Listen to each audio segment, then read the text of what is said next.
Good evening, everyone. Welcome to a very interesting topic in this subject of GST. The subject itself is very interesting. And right now, the topic that we are dealing with is, according to me, super interesting. And I'm sure you will accept this point basis the previous class. And definitely, whatever we are going to study today will have more insightful pointers, more in-depth analysis, and some more value addition, not only in terms of GST, but to your general knowledge, to your knowledge of the overall economy, of the overall working of businesses. Because this chapter of exemption is focusing on so many diversified areas of society, of economy. And it is interesting to understand what is the thought process behind providing exemptions. So the basic ideology is the government wants common man items to be free of tax, or those items or those sectors, those services which are in nation building. So which are for the overall development of the country, or which is for the benefit of common man. So this is, you can keep the broad overview as to on what grounds the exemption is designed, right? So yes, very good evening, Gaurav, Minu, Tanu, Samiran, Aditi, Sridhar, Maithili, Dhanlakshmi, Harshal, Ananya, Akhila, Aditi, Nikunj, Gayatri, Ankita. Good evening, all. A very, very warm and knowledge-filled evening. So let us start our deliberation. Before that, anybody having any queries, you may either type your query or you may raise your hand. I will unmute you and you can raise your query. Yes, Aditi Beda. Good evening, sir. Very, very good evening. Sir, actually, I wanted to know ENA meaning, which is rectified spirit, but I don't know what's the meaning of this. In the previous class, you told about it, but I didn't understand that what is ENA. See, it is simple, yeah. See, I always say that when I used to study and any such question used to come, what I used to do, I used to open dictionary, right? Now you have this, na, simple, type this ENA. Acha, but sorry. What is the full form? Extra something. See, extra neutral alcohol. See, so it is a type of alcohol, but it is majorly used in industries. So it is not actually for human consumption. So as you can see, it has a purity percentage of 95 to 96%. It is colorless, etc. Now, how it is derived? It is derived by fermenting these items. Neutral smell, taste, colorless. Uses alcoholic beverages. It is base material for all these items. For cosmetic products, it is used. Pharmaceuticals, it is used. So mainly it is for industrial use. So it is an industrial alcohol, you can say so. So full form is this. Okay, sir. Fine. Extra neutral alcohol, which is for industrial use. Any other query, beta? Okay, so like it is not taxable, na? It doesn't comes under Because GST, right? because it has been specifically excluded in our charging section 9. Okay, sir. Okay. Like how it says, other than alcoholic liquor for human consumption, Yeah. same, it has also added this. It is a very recent amendment, some not even 1 year, right? Okay. Yes, sir. So one more question. Like in the previous class, when the class was gonna end, you told in the services provided by the government, in that you marked some of the few of the entry number like 4, 5, and 6, and also this where it has gone, and also 7 and 9. So like these are the only things which are the only entry number which will focus, and all the rest of us or the Yeah. rest of the entry number You is may not just that. read once and just ignore. Okay, So sir. these Okay. are the ones which are more common and more important. You can say so. See, As a teacher, I have to give you uh, something which is relevant for exams also. So Yeah. within government entry, see, I'm not the paper setter, so I cannot vouch saying that nothing from the remaining entries will come, but just from my past experience and generally what is relevant, because other entries are just for the purpose of namesake. These are the Yes. most common and relevant ones, right? Yes, sir. So you So can one more focus thing them, but I you want should to just know the other entries also. That is important. So one more thing I want to say, additionally to this, like exception exemption chapter is something like that I got very confused when I first listened about this chapter. So what I did was I thought to first of all I will go to the YouTube and then I will see some one shot videos and then I will get to know understand this. But like the YouTube videos were so confusing and I didn't get in anything from that. And when I got to study from you in the previous class, I found it so easy. Like you have taught such in a great way, sir. Like it is very easy for us to understand each and every point. Thank you, madam. See, at BOS, we all faculties are all experienced. They are all very well trained, and that is why you'll find Yes, a sir. very good quality delivery at the BOS. So thanks for being part of BOS, madam. Yes, sir. Thank you, sir. Thank you.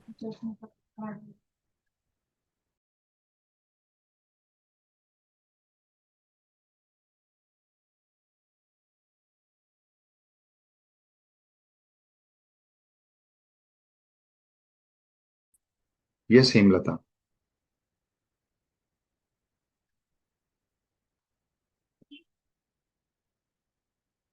Hemlata.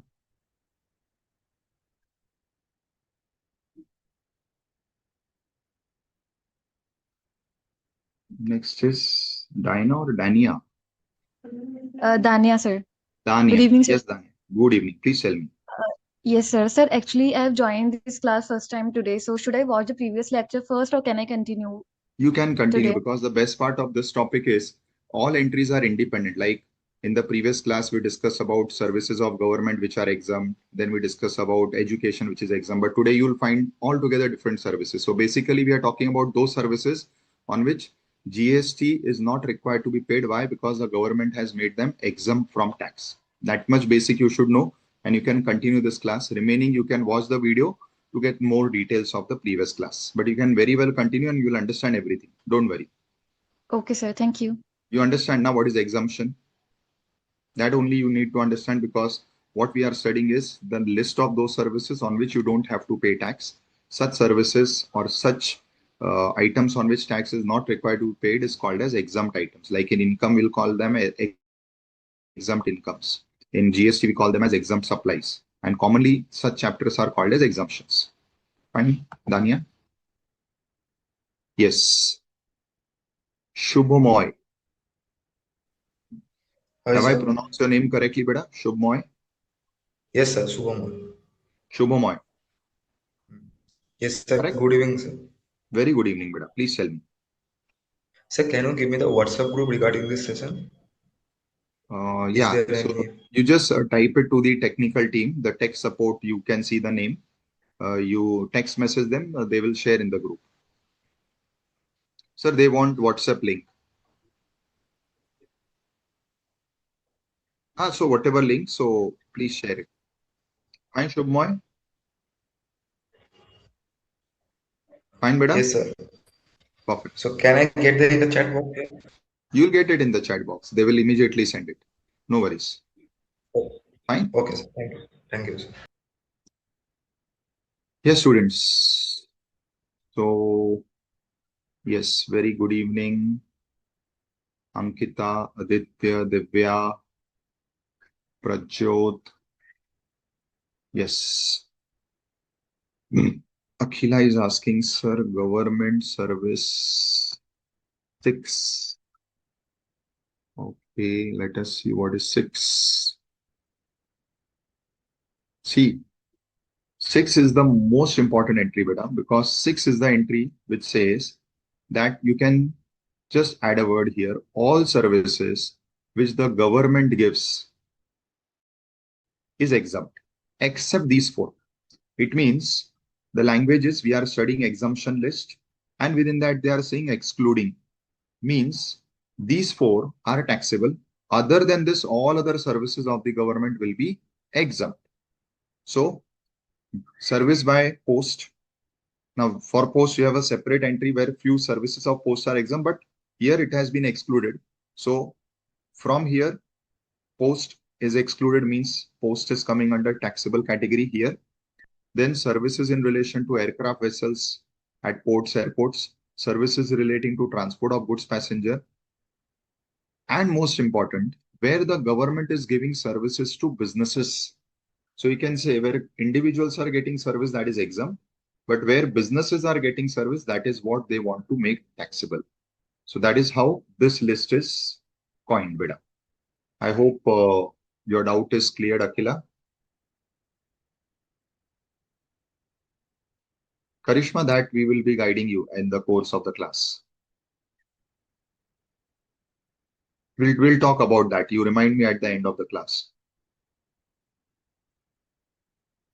So Aditi beta, see again I'll repeat. Services given by government are exempt except these four. So these four are taxable because we are reading the list of exempt services. So whatever you are reading in all these lists, we are talking about those services on which GST is not payable. That is what is called as exempt services or exempt supplies. However, this point says excluding. So when it says excluding, excluding means you understand other than. It means these four services, A, B, C, D up to here, they are the taxable services because we are reading the list of exemption and in that they are saying excluding. So these are excluded from exemption. So these four are taxable. Other than these, remaining services which the government is giving to you are exempt. Fine, beta? Aditi and Akila? Clear, na? So Akila is clear. Aditi, what about you, beta?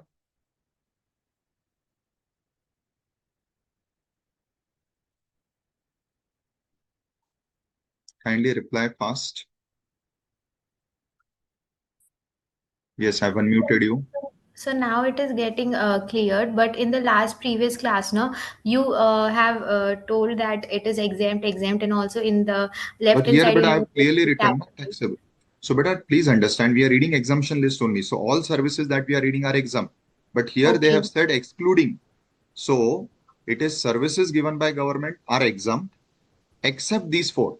So when it O- says, if I say like this, इनको छोड़ के बाकी सब exempt है. This is what the language is. So इसका like मतलब क्या हुआ? ये चार क्या हो गए? Taxable हो गए. these four will not be taxable, exempted. These will be Yes, so taxable. these will be taxable. But Okay, sir. again, here they are excluding Department of Post, but again, you have a separate entry for Department of Post. So within Department of Post, few services of Post Department have been made exempt. So those services of Post Department are exempt, like here, as you can see, postcard, inland letters, etc. Other than that, all are taxable. Correct? Okay, okay. See, in short, Post Department services are taxable, right? Okay. Except these three. These three are exempted. Yes. Because for them, they have made a separate exemption entry. Correct? Oh, okay, sir. Got it, sir. Clear, clear, understood. Understood, sir. Thank you. Still any queries? Your voice is not so confident when you are saying understood. Yes, beta. Understood, na? ठीक है. चलो.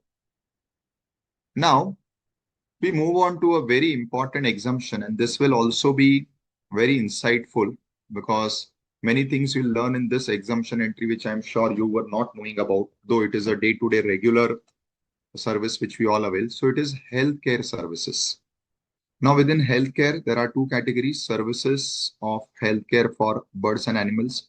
That is, the special hospital or doctor to whom you go for birds and animals are called as veterinary doctors. So, services given by veterinary doctors or veterinary clinics or hospitals in relation to healthcare of whom of animals, birds are fully exempt, right? Then come services for human beings. Now, this is going to be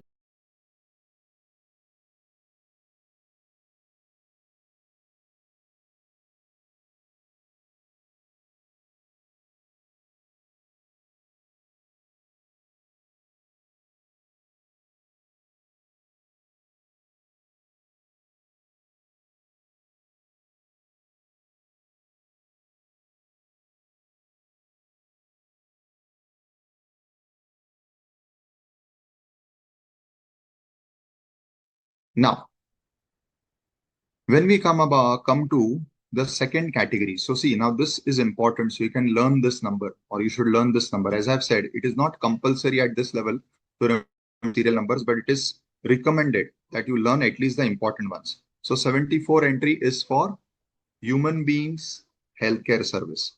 Now here two things are important. One is who is providing the service, and second is what is the service which is exempt. Now, when both these conditions are satisfied, the service provider and the service, both conditions have to be satisfied in order to get exemption. Now, what it is saying, firstly, for nature of service, it is using the word healthcare service. What is healthcare is defined below. We'll come to that definition. And for service provider, it has given three names: clinical establishments, authorized medical practitioners, and paramedics. So these three are your service provider. So two things or two conditions have to be parallelly met. One, the nature of service should be healthcare.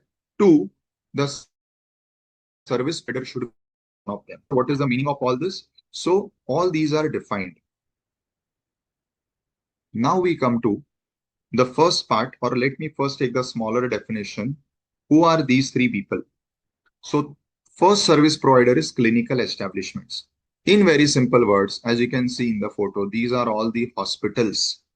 So for any type of treatment, specifically any operation, etc., where you get admitted, where you go, these places are called as clinical establishments. So they have named them hospitals, nursing homes. You'll find at many places it is called as nursing home. Then when you visit a doctor for a daily checkup, it is the clinic of the doctor. Then you have sanatoriums or any other institution by whatever name called, who offer. Now what they are offering the healthcare service. Now this part is the definition of healthcare, which we are going to see in the healthcare definition. So I'm not repeating again that. Anyways, we are going to see in the part of healthcare definition. So what is important is these hospitals, nursing home, clinics which are providing these services, this is healthcare service only. So these will be exempt. Now also what it says, other than hospitals, etc., any place which is established as an independent entity or which is part of the hospital for doing what? For carrying out the diagnostic or investigative services. So all your diagnostic centers where you go for getting various types of blood reports or various types of MRI, CT scans done.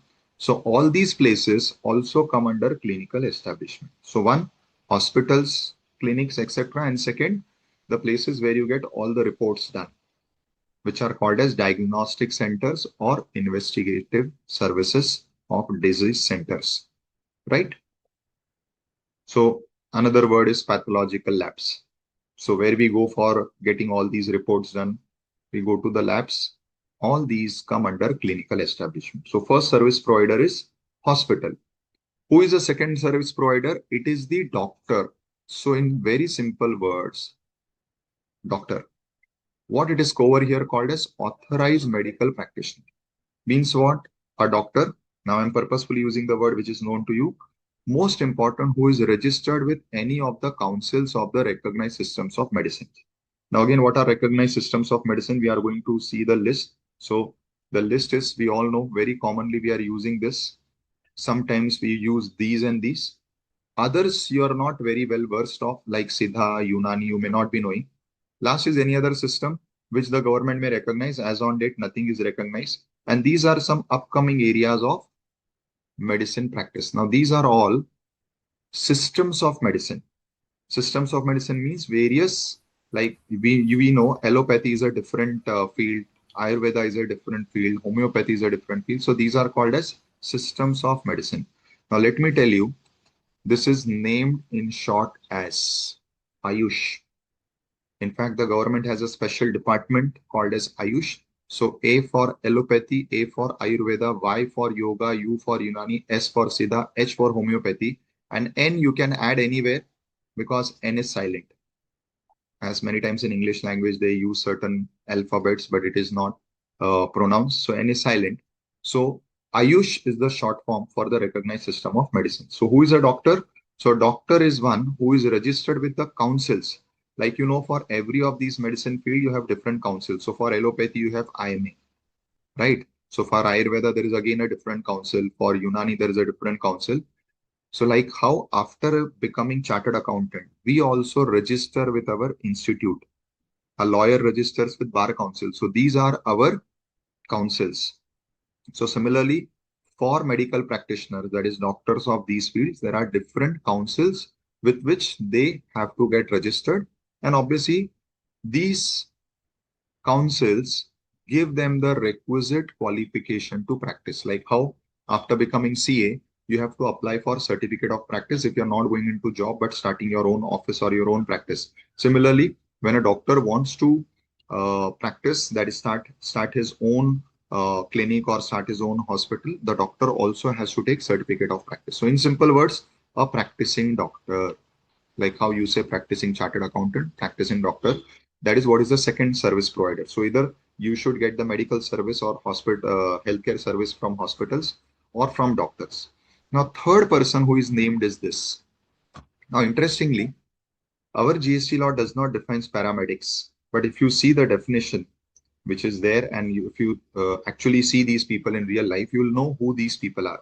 So these are trained healthcare professionals. Now, what is the difference between a doctor and a paramedic? Doctor is the one who's qualified, who has passed various exams, whereas paramedics do not give actually exams, rather they undergo some certification courses, training courses.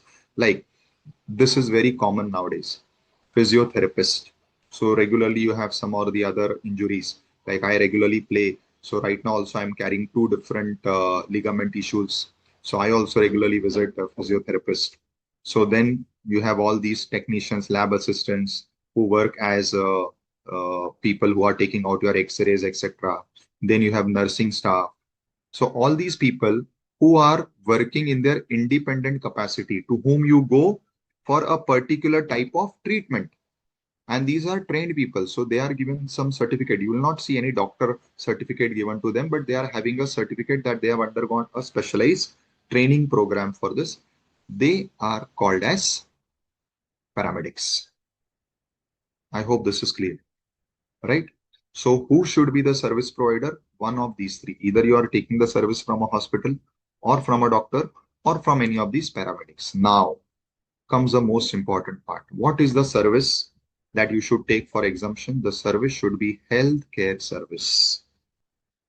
Achha, anybody has any questions up to this point? Aditya beta, Siddha and Unani are again like how you have homeopathy in the similar fashion. Like see, but a full form of RPM, Anil, then only I can tell you, because I believe RPM are doctors only. So they are not paramedics, but still, see, you have heard this word jadi booty. So there are special herbs. So we have a parallel medicine which gives you different types of herbs for getting cured. So that is what is Siddha or Unani. So these are different fields. Like many of these medical sciences are not yet recognized by our Indian government. Like you have the sound therapy, you have the water therapy, you have color therapy. So these are also different forms of treatment and cure. So, beta, when you are saying registered medical practitioner, that Anil, I cannot say. So you have to simply check if he has taken that MBBS qualification, he is a doctor. If not, then he is paramedic. So I cannot say, because you are saying registered medical practitioner, they are generally doctors only, beta Anil. Yes, Aditi. So I have a question that in paramedics, how these nursing staff or the tech or the lab assistants, how they are independent, like how they can work independent in the You can independent. have your own, like how physiotherapists work. Either they are working in some hospital as employee, then no question of this, because then you are getting the service from hospital, or they have their own centers. So Yes, even sir. nursing staff also have now see, I know that you may not have seen an independent nursing staff, but I'll give you a practical example. If you have some ailing person, like some grandparents at home who cannot go to the hospital, so you have a staff coming daily to your house, and Yes. that staff may be independent. It means it may not be see, one is you go to hospital, so you are taking service from the hospital. But now, if the grandparents cannot go to hospital, but they require some daily care, some daily giving of some particular medicine, or putting some specific doses. So periodically, morning, evening, twice, the nursing staff may visit and do the requisite work, and you pay them on a daily basis or monthly basis. So that is what is independent capacity, Okay, so they are also exempted. because they come in paramedics, na? Okay, so the fees that we pay to them, that is Yes. exempted. See, two things are required. One, the person should be one of these three. That is Okay. hospital, doctor, or paramedic. So if the nurse coming to your house is paramedic, yes. Yes. And second is what they are doing should fit in this definition of healthcare, which we are going to study. But first, answering your question, what they are doing is healthcare. But still, you are yet to see the definition. But yes, it is exempt. So the fees that you pay to them is not liable or leviable to GST. Okay. Okay. Yeah. I have seen in my area there is a lady. Yes. You will, that's why I'm saying, that is why, see, this topic of exemption is so beautiful. You can relate to many of these entries. Like last lecture, we studied this trust and educational institution, which you see in day-to-day life. Similarly, now many entries which you are going to see, many of them you are going to see in your day-to-day life. See, until unless a person is certified, it will.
Students, you are not getting voice because I had muted, because unfortunately I am having some urgent calls. Sorry.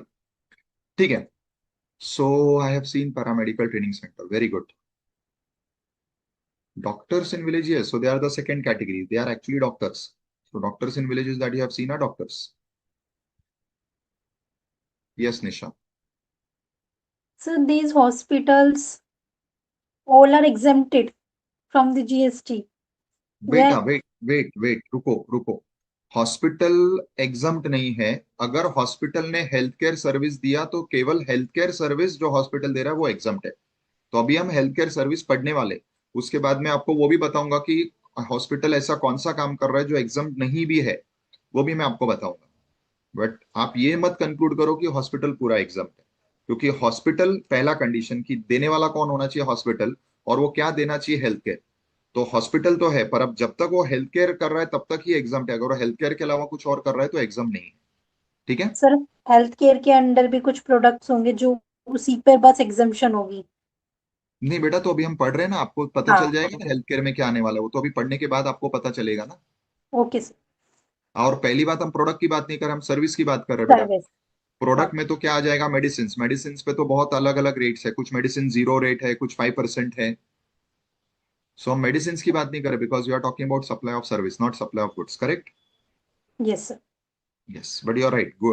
Medicine पे अलग अलग rates है, कुछ exempt है, कुछ 5% है. Okay sir. Yes जश. Good evening sir. Good good evening evening. Sir.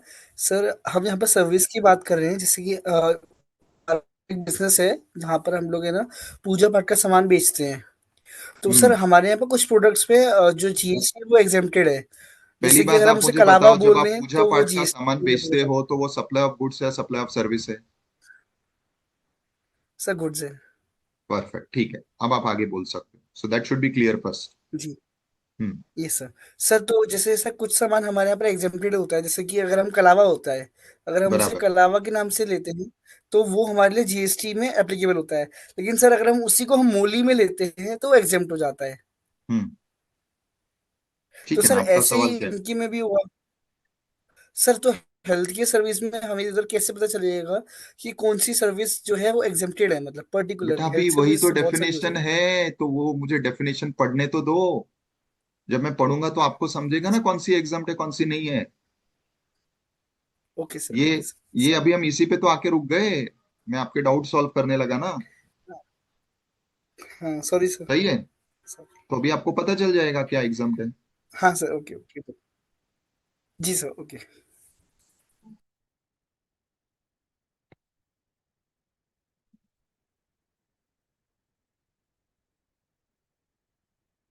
बेटा if somebody is not a degree holder, then they will not come in the definition of medical practitioner.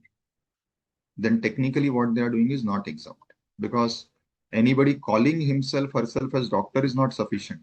What is the definition? You should be recognized by the council. Like if a person fakely calls himself herself as a chartered accountant or uses the abbreviation CA with full form as there was somebody doing this called a certified accountant, but short form they were writing CA. So will they be become CA? Answer is no. Correct?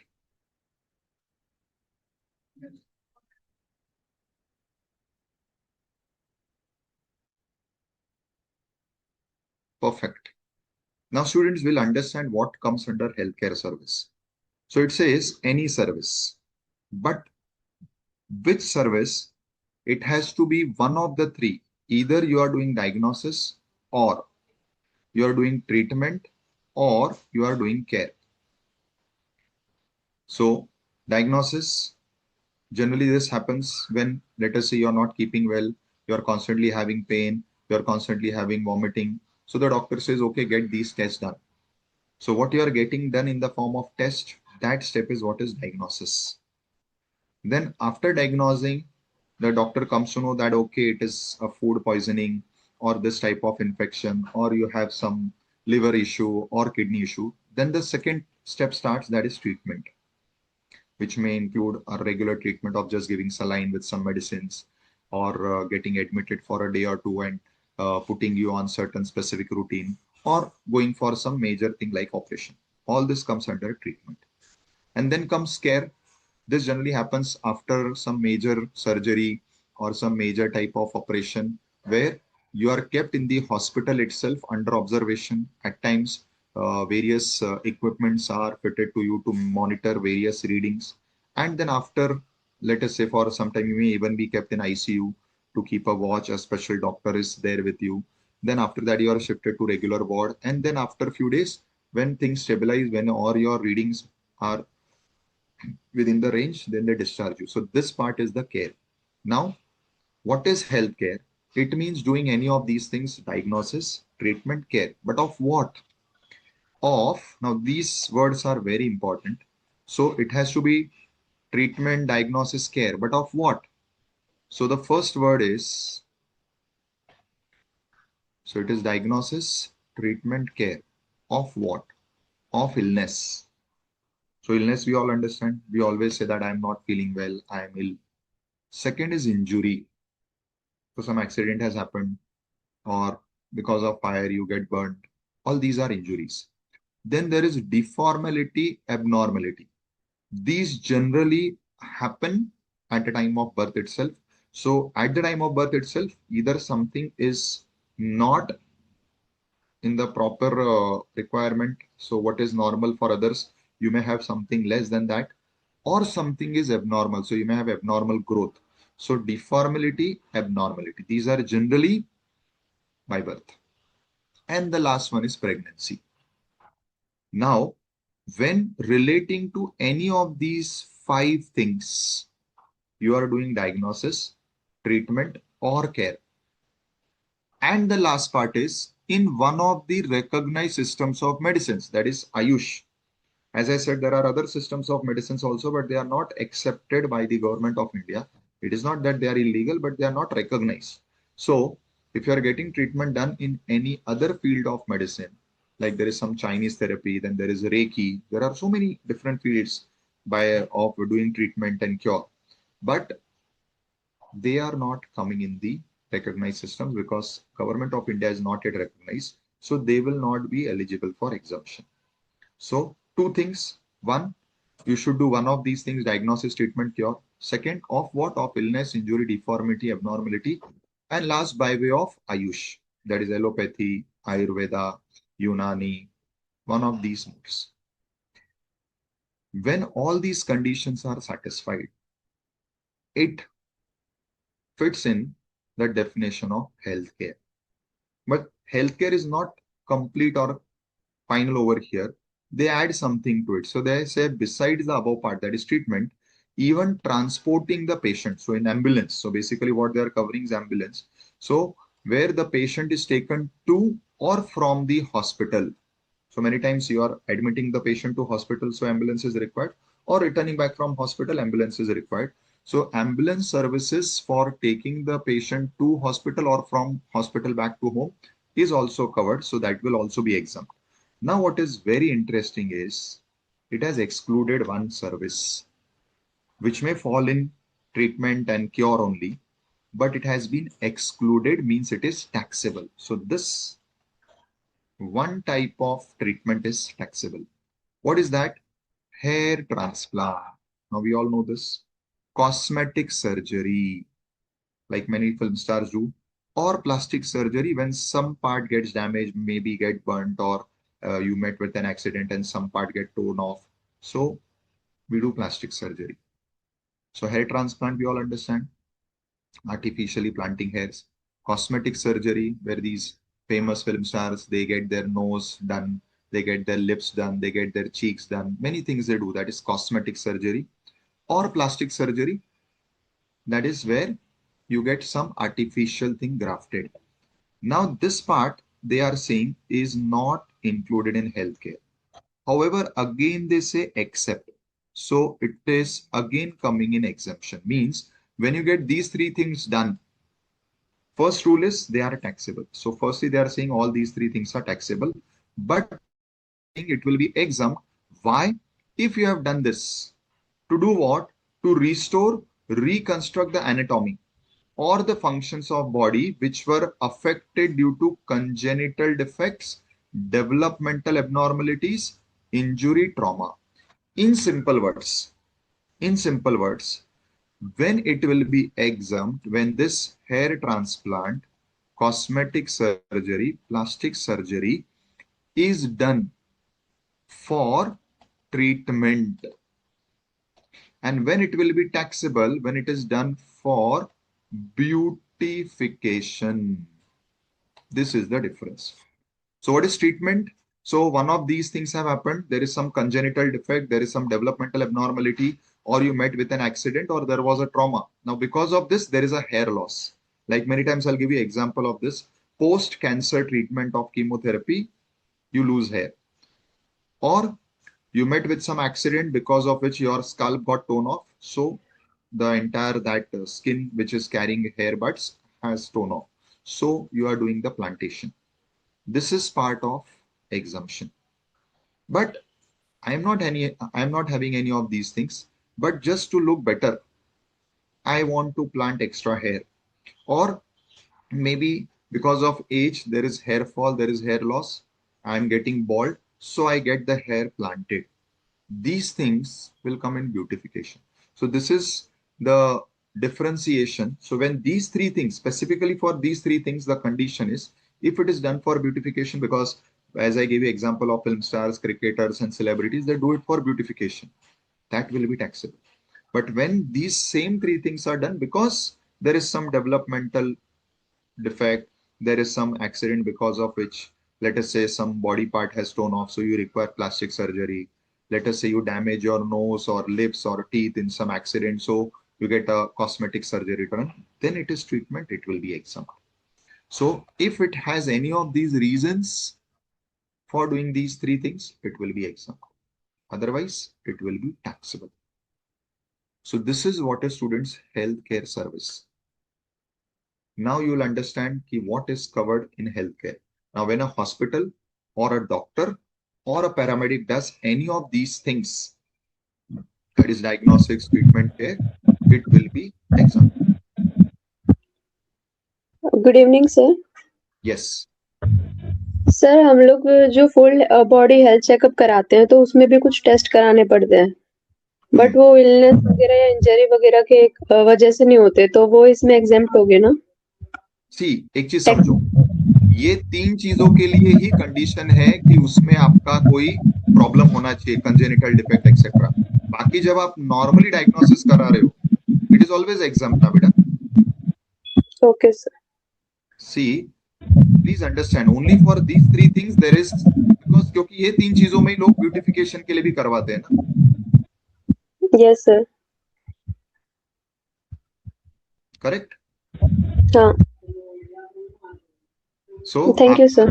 उसका answer है कि वो exam. ठीक है बेटा। हाँ, clear sir. Yes Aditya. Good evening sir. Good evening बेटा, tell me.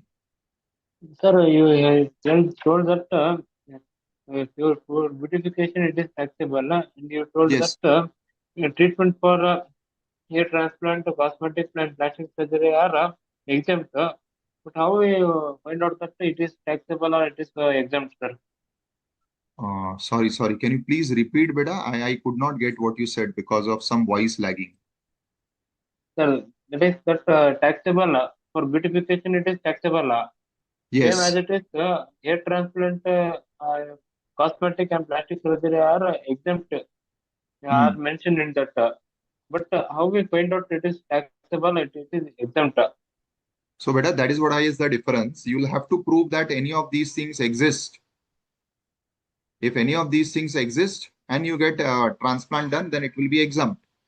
But if none of these things exist and still you are getting hair transplant done or cosmetic surgery done, it will be taxable. When it is excess, it is the taxable, exempt. When it is because of any of these reasons, congenital defect, developmental abnormality, some accident, some trauma. Okay. Correct, beta? Okay. Correct, sir. Understand. So in other words, some doctor certifies that you have hair loss because of one of these problems, or you have some skin problem because of one of these reasons, and that is why you are getting the treatment done. Yes, sir. Doctor proves that. Sir, okay. Thank you. Yeah.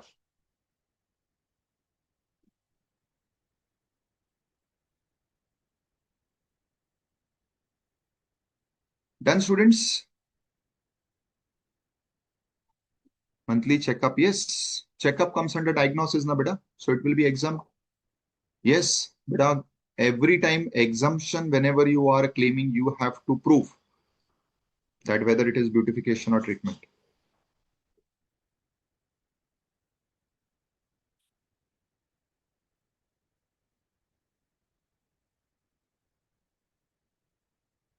Clear? Any further questions?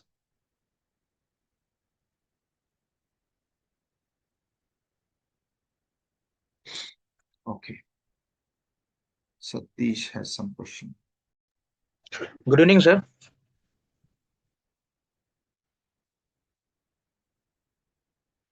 Please go ahead, beta. Good evening, sir. Good evening. Sir ये जो service है sir, ये private hospital और government hospital के दोनों के लिए sir applicable? सबके लिए एग्जम्पशन है. See, the condition of private hospital, government hospital is not there. Okay, ठीक है sir, thank you. Sridhar, root canal जो हम करवाते हैं टीथ का, that is a coming in exemption. Why? Because root canal is a problem. It is not done for beautification, right? It is not coming in cosmetic. But जहां पे आप सिर्फ समझो दांत आपके स्टेन्ड है and you just get it cleaned and you get some coating done for looking bright or shiny teeth, then it comes in beautification.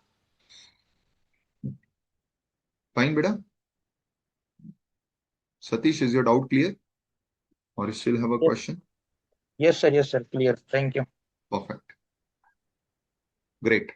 I hope, student, everybody's queries are resolved and you have completely understood the entry on healthcare. So, services which are by way of healthcare done by one of these three persons are exempt. Now comes a carve out. Carve out means you can say exception. So, sir, purpose is main. Yes. See, when you are doing anything for treatment of your health, it is exempt, in simple words. That is the bottom line, right? Now, why this entry or this exception has come, let me first explain. So again, taking example of celebrities, film stars, cricketers, when they get admitted for any of treatment, they generally book the suit room. Nowadays, big hospitals have a special suit room, and generally it is on the top floor of that hospital.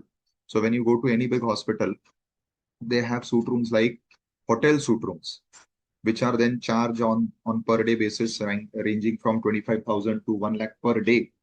And since these are celebrities, they afford these and they are doing this. Right? Now, government felt, why should they enjoy exemption? Because again, it is not a common man service to take a room per day of 25,000 or 1 lakh or 50,000. So they have come out with this exception. What they are saying, where your room charges exceed rupees 5,000 per day, this is taxable. So again, going back to the same logic which I mentioned, common man services. So if you are a common man taking the services like a common man, you will get the exemption. So in case of hospitals where you get admitted, your per day room charges, if it is up to 5,000, then the room charges will be exempt. If it is above 5,000, the room charges will be taxable. However, if you are admitted in one of these type of rooms, what are these? ICUs, CCUs, ICCUs, and NICU. You can see the full forms. Then, anyways, these room charges are costlier because they have special equipment, they have personal doctors. So if you are admitted in these rooms, even if the charge is above 5,000, it will be exempt. In other words, for these rooms, the condition of charge being less than 5,000 is not applicable. So for these rooms, even if the charge is above 5,000, they remain exempt. But other rooms, other than any of these category rooms, any other room where you are admitted, like we call as special rooms, in that case, if it is not a ICU or ICCU, etc., then if the per day charge exceeds 5,000, it will be taxable. Is this clear?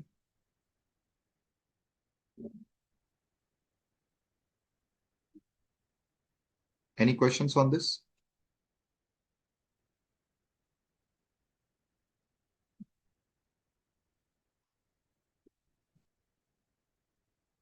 Wow, many have come up with questions. Yes, Nisha, tell me. Sir, these ICU means if they have charges less than 5,000, then also it is exempted. बेटा ICU का कोई भी charge रहेगा 5,000 से कम ज्यादा, it is exempt. ICU, NICU ये छोड़ के बाकी जो रूम्स है उनके चार्ज 5,000 तक है तो एग्जम्प्ट है, 5,000 से सर ज्यादा है तो अगर taxable. मतलब सिर्फ 5,000 है तो 5,000 से वो टैक्सेबल, अगर 490.99 है तो फिर वो मतलब वो एग्जेम्प्ट हो जाएगा, लेकिन तो 5,000 5,000 तक भी एग्जम्प्ट है क्योंकि उसने बोला है एक्सीडिंग 5,000 को उसने टैक्सेबल किया, यानी 5,000 तक एग्जम्प्ट है यहाँ पे. 5,000 से ऊपर होगा फिर टैक्सेबल होगा. Yes, but other than ICU, etc. Correct? But sir, before we have studied that it was for 9,000, 10,000 in. बेटा So वो क्या there you था, told. वो अलग चीज थी. वो जब आप किसी रिलीजियस ट्रस्ट में रूम लेके रहते हो, यस सर। जिसको हम धर्मशाला बोलते हैं, तो बेटा वो तो धर्मशाला हो गई ना, आप उसको और हॉस्पिटल के रूम को कंपेयर नहीं कर सकते ना। नहीं sir, there you told if it is 10,000 then it तो इज बेटा उधर टैक्स। का लैंग्वेज अलग है, उधर 10,000 और मोर पे टैक्सेबल है, यानी उधर 9,999 तक ही एग्जाम है। बेटा लैंग्वेज का फर्क है, आप उधर का लैंग्वेज एक बार देखो और इधर का देखो, you understand the difference. Okay okay sir. There is language difference बेटा। Fine. Yes, sir. Yes. Yes Maithili, tell me. Yes, sir. My doubt is, other than ICU, ICCU, or NICU rooms, for if the patient admitted in ICU and ICCU, NICU, the charges of that patient or that room is more than 5,000, like 50,000 or 1 lakh. So that is fully or exempted, sir. Exempted. Sorry, if it is not these 4 rooms, any other room, if the charges per day exceed 5,000, it is taxable. Yes, sir. I'm asking these rooms, ICU, ICCU, NICU. Patient is But so that admitted is what in is these clear, na? rooms If it is any of these rooms, it is always exempt, na? Irrespective of the amount, at any cost. any cost, If okay, if 50,000 or 1 lakh, all any are amount, exempted. any amount. If Oh, they are any okay. of these rooms, any amount is exempt. Yes, sir. Understood. Correct. Now I have a Yes, common sir. question that many times we put braces through the teeth or clip to the teeth, whether it will be exempt. Answer is yes. See, you may say it is for beautification, but it is actually for correcting the developmental abnormality. So why you put braces or the clips? Because your teeth is not in shape. This is developmental abnormality. So it is exempt. Okay, sir. ठीक है. So I'm going through the questions in the chat box. We done beauty treatment but showed in exemption. See, Akila, that people are doing. Law is explaining what is correct. Now people are showing beautification in treatment, that is a fraud. Whenever the government or the department will come to know, they will even have to pay penalty for getting into fraud. That is a different thing, that people are showing it wrongly. That is completely a wrong thing to do. Yes, now an So I interesting also point. have another doubt. Please. Yes, sir. In healthcare services, that paramedics are trained some independent capacity, so that independent capacity also need to need to register under recognized by law, sir, or See, beta, they get certificate. They don't register. Doctors register. They get certificate from the respective bodies who give them certificate stating that they are experts of one of these things. Like as I said, now paramedics, right? So, for example, if you go to a physiotherapist, ask him what he has done. He is not a doctor. He has taken training of doing physiotherapy. Some physiotherapists may be doctors also, but there are many physiotherapists who are not in proper doctor. They have not done the doctorate degree, right? So they don't even write before their name's doctor. yes, sir. So, But nowadays lab technicians or more lab technicians are not completed such recognized degree or anything, but so beta, there he is no also degree for doing them, na, tech beta. lab. See, there is no degree for them. So the what is the definition? We saw the definition of paramedic. It says which are trained. So training does not have any qualification, na? Are you getting my point? So Okay, once they sir. are trained and they are doing that particular job, they come in the paramedics category. So they are not no need to register under any recognized by law. No, there is no registration for them, beta. Okay, sir. Understood. Yes. Now coming to those things which will be taxable. Now see, when hospital is doing this treatment, it is exempt. But many times hospital give their place on rent.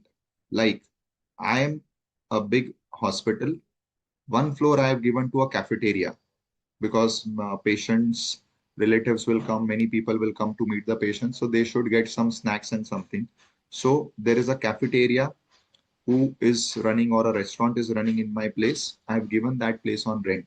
Many times I give my specific areas on rent. Like somebody has given very nice example, Mini Kumari, that I am giving it to a movie for shooting. So a movie wants to shoot a scene of hospital. So they go to real hospital. Hospital gives them their area on rent. These all are taxable because they are not fitting in healthcare service. Samiran, your answer is yes. So when the room rent is, let us say in your example, 6,000, it will be taxable to that person. It is irrespective of whether the person is celebrity or not. See, that I gave you example to make you understand. Laser eye treatment exempt because it is again treatment. It is a treatment. So I want to remove my specs, so I'm getting laser eye treatment done. Okay, maybe your reason is you may not find specs good looking. But still, when you are getting the treatment done for removing specs, again, it was a developmental abnormality which you are getting corrected. So it will be exempt. Correct? And then one more service which is covered here is services provided by way of transportation of patient in the ambulance. So that is already covered. So these are the services which come under the healthcare category, which are fully exempt. Right? I hope this is clear. Now come some parallel questions. Now, when a patient is admitted in the hospital, the patient gets, besides treatment, food also. Many times the uniforms are given, the specific dress for that hospital is given to the patient. Now, the question is whether these extra facilities given by the hospital to the patients will be exempt. The answer is yes. Why? Because when the patient is admitted in the hospital for treatment and care, it is also important to provide a proper type of diet. So indirectly, the food comes or becomes part of the treatment itself. It is the part of the composite supply. I hope you all remember this word. So it has been clarified even by this circular that when food is given to inpatients, inpatient means who are admitted, it will not be taxable. However, if the patient is not inpatient, so it is given to any other person, then only it will be taxable. So inpatients are the one who are admitted within the hospital for some treatment or care. So whatever services they are getting will be exempt. Is this clear? I hope this point is understood by all.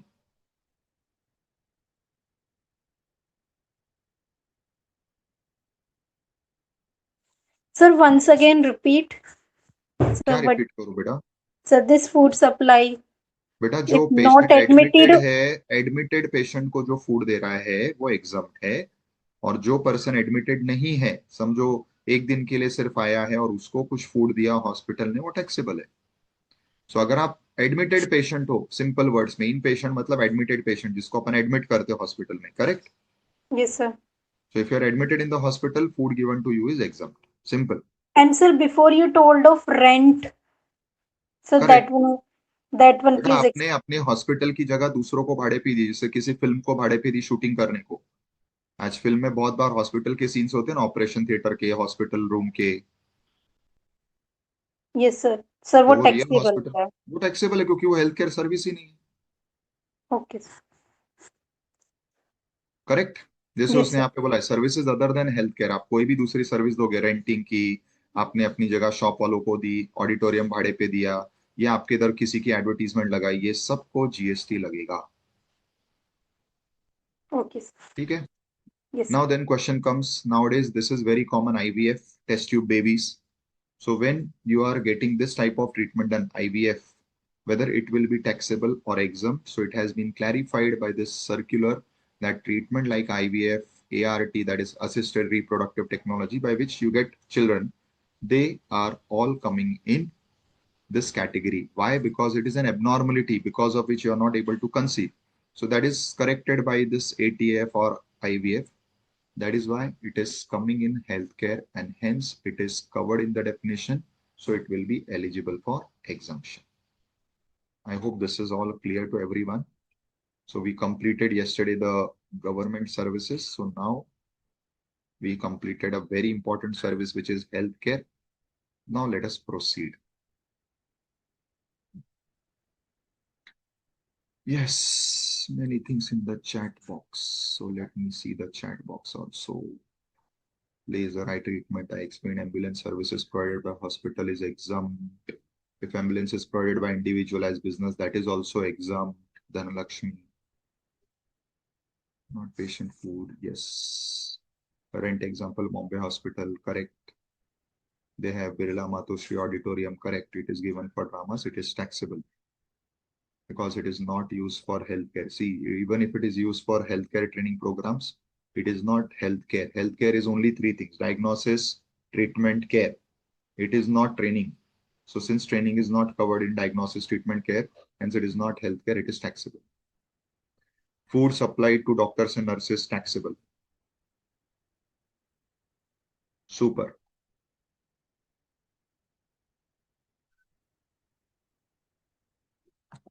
Yes, Nisha. Sir, here service provided by senior doctor, consultant, technician. All are exempt now, beta. What is the doubt in that? Why you have this doubt? Sir, here it is written that there is no employments. Understand? Sir, language I am not understanding. बेटा दो प्रकार से doctor काम करते हैं, या तो वो हॉस्पिटल के एम्प्लॉय हो जाते हैं या वो प्राइवेट कैपेसिटी में काम करते हैं, जिसको अपन विजिटिंग डॉक्टर्स बोलते हैं। जैसे Yes, जब आप एडमिट होते हो तो आप किसी स्पेशलिस्ट की सर्विस लेने के लिए आप बोलते हो ना कि भाई ये स्पेशलिस्ट डॉक्टर को बुलाओ। वो डॉक्टर उस हॉस्पिटल में काम नहीं कर रहा है, पर आपके कहने पे वो डॉक्टर विजिट करता है, उसके अलग से विजिट चार्जेस लगते हैं। तो सर वो एग्जाम्प्ट होगी वो भी फिर? Because that is also health care ना, क्योंकि डॉक्टर इज कवर्ड ना। Yes, sir. Full doctor, all doctors are exempted. Yes, correct. Only for healthcare services. Yes, Okay, sir. ठीक है, Yes.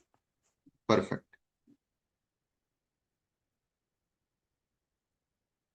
Let us proceed. Now we come to some construction related services. Now see, whenever there is some house or building being constructed, it is again a composite supply. Why it is a composite supply? Because it requires two things. Lot many types of material like cement, steel, reti, so many things, and also different type of labors. Like labor will include architects, labor will include site engineers, so many people. So it is a composite supply, correct? Now comes the main point. Out of all construction services, some of the construction services are exempt, but you have to be very clear with the conditions. So what it is saying, where it is a pure labor contract. Pure labor contract for what? For constructing your individual house. So you want your house being constructed and you have given somewhere a contract. But if you are giving contract of material and labor both, exemption is not applicable. Exemption is applicable only if you give the labor contract. So labor contract given. So the word uses pure labor contract means where contract is given only for the labor portion. That is the services required for constructing. Only that is what is covered in the exemption. Is this clear? Fine. Further, what is requirement is it should be covered under this particular government's program, which is called as Housing for All or Pradhan Mantri Awas Yojana. Second, electricity distribution utilities. Now, what are this? So let us say you are a farmer. You want that your farmland should have electricity connection. Why? Because you want to run motors for drawing water, etc. You require motors and all. Now, there is no electricity up to your farm. Now, you go to the electricity supply company, ask them to bring electricity up to your farm. Now, what they have to do, they have to construct poles. They have to install or fit the poles first. Only then through the poles, the electricity can come to your house or to your farm. Now, in such cases where you are asking the construction of these electrical poles, that again comes in construction service. So all these services which is given by the electricity distribution companies. Now we all know every state has their own electricity supply companies. It may even be private, it may be public, but what they are doing, they are constructing, erecting, commissioning, installing what? The infrastructure, which is the poles, so that electricity connection can be extended. Extended to where?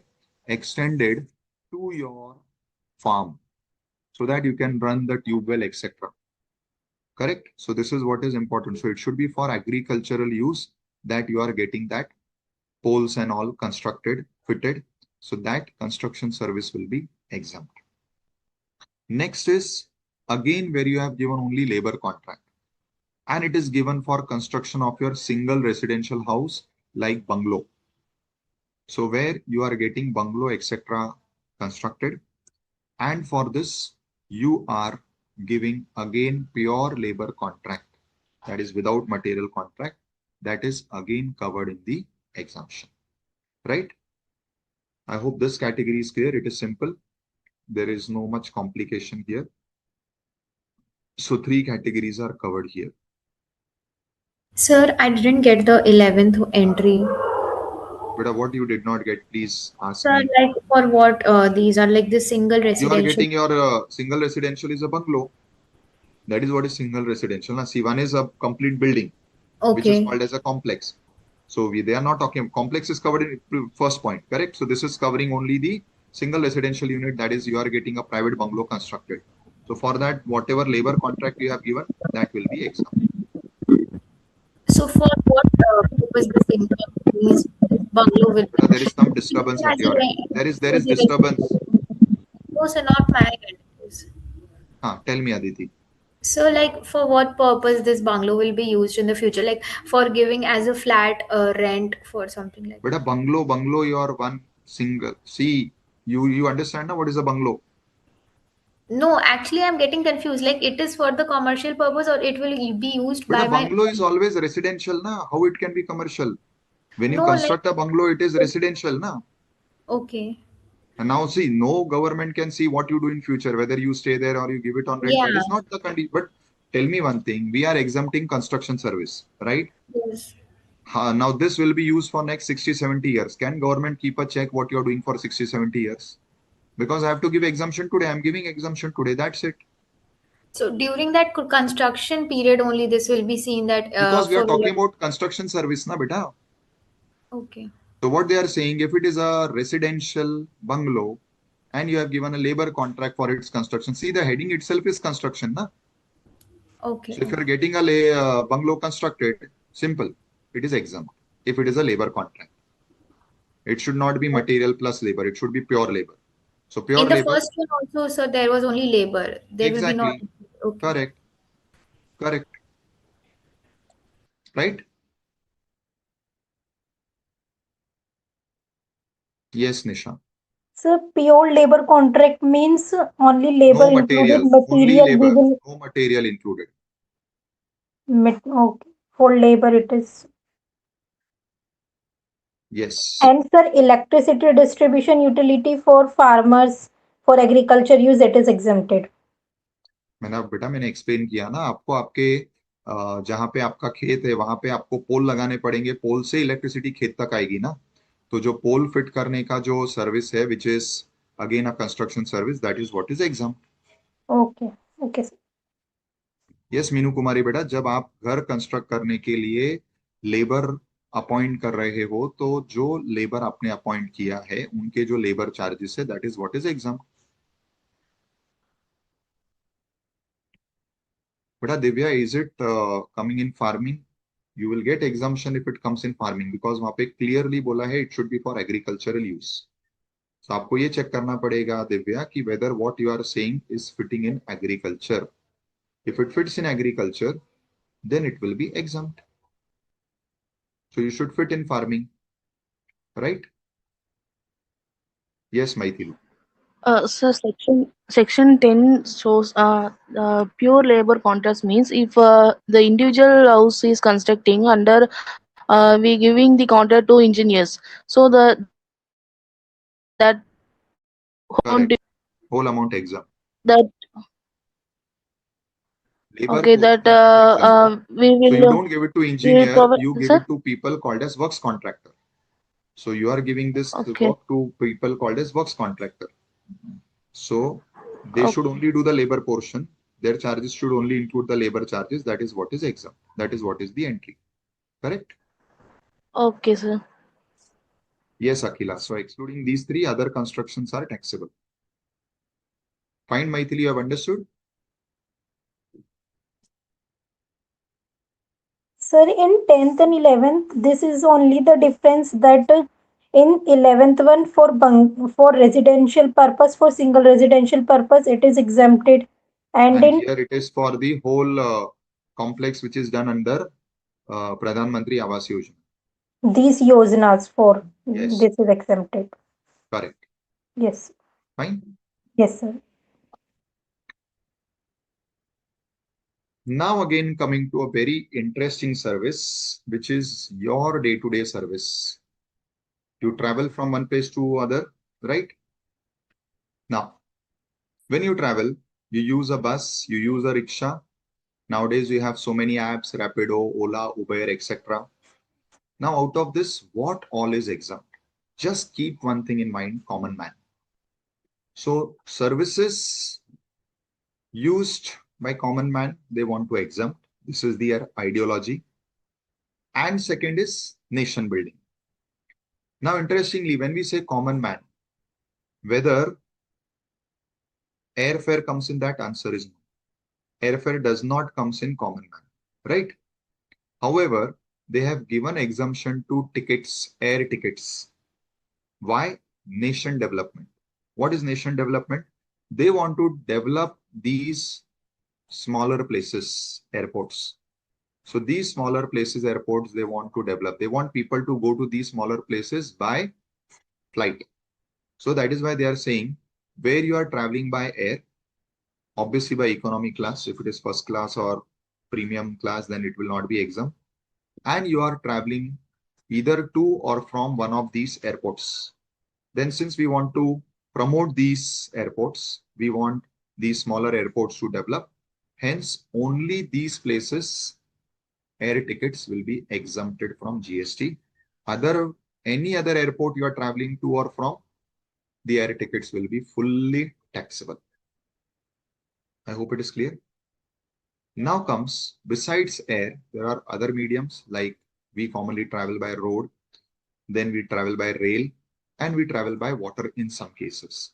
Now for roads, what is the condition? If you are traveling by non-AC, see, for road, they are specifically giving the condition. So your cab, your these things, they are all non-AC, then it will be exempt. But it should not be a radio taxi. Now, what is a radio taxi? We all know that what you are booking using these apps. So what you book using these apps will not be exempt. That is taxable. But other than that, what non-AC transport you are booking or you are using, they are all exempt. Again, here the condition is excluding tourism. So what is excluding tourism? So you are not going for tourism. Like you're not going on some tour. So like you have even buses which run for 10-15 days tour. They take you to different places. Let us say you go to Tamil Nadu. So they will take you to Chennai, Madurai, various places, and it is a 14-15 days tour. That is not exempt. Correct? That is not exempt. Other than that, when you travel locally, day-to-day traveling commutation, and it is non-AC, it is what is exempt. So that is what is B and C combined. Then comes the next point. What is the next point?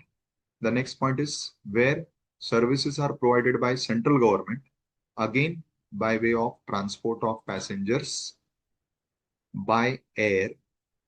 Again, why air is covered? Because they want to promote smaller airports. Now, who are these smaller airports? These are the airports which come under this concept called as regional connectivity schemes. Again, they are smaller airports where normally people do not travel much. So government wants to promote those smaller airports. So they have come up with this scheme that where you are traveling by air to these smaller airports, then we will allow you exemption for first 3 years.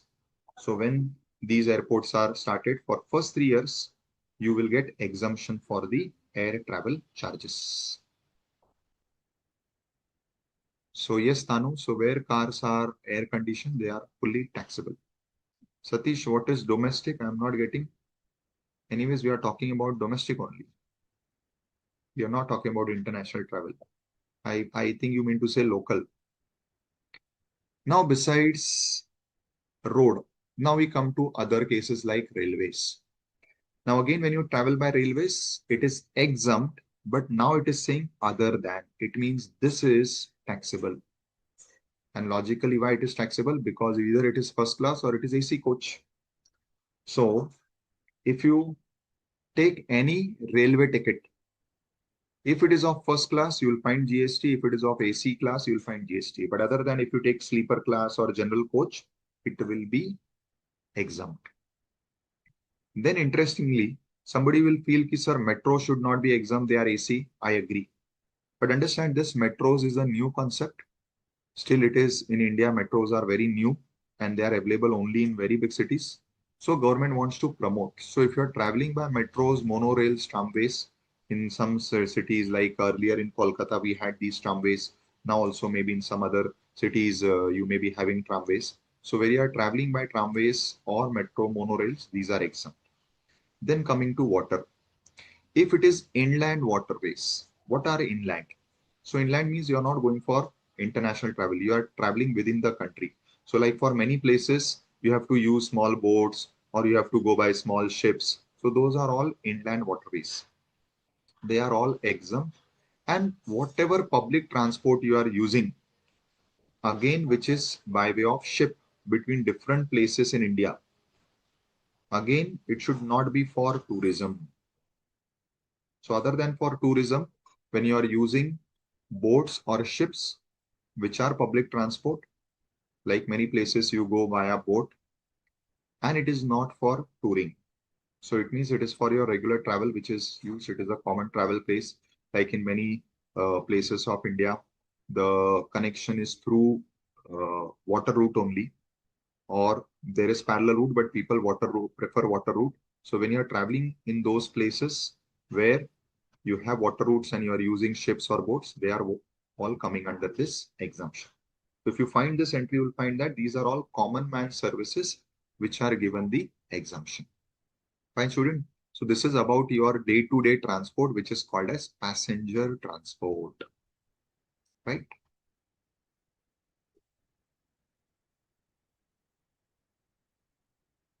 Yes, Maithili. Sir, I'm not understand entry number 16. Services provided to the central government. Also RCS also I'm not understand getting the point. But I explained what is RCS. It is a scheme made by the government, which is for promoting smaller airports. What are smaller airports? These are those airports which are either newly constructed or these are those airports like see Chennai, Bangalore, Hyderabad. These are prominent airports. Government does not require to promote them. But there are other places in Tamil Nadu like Madurai, which may be a smaller airport. Now government wants to promote that. So government will cover it in RCS, which is Regional Connectivity Scheme. And once that airport is covered under RCS, then for first 3 years, the charges will be exempted from GST. That is what is the So this point. is exempt only first 3 years. First After 3 years, 3 if it years, is coming it in will be taxed. yes, Okay, correct. sir. Yes, sir.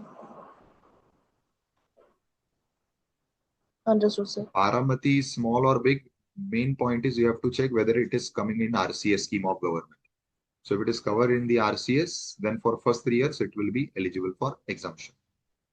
Yes, sir.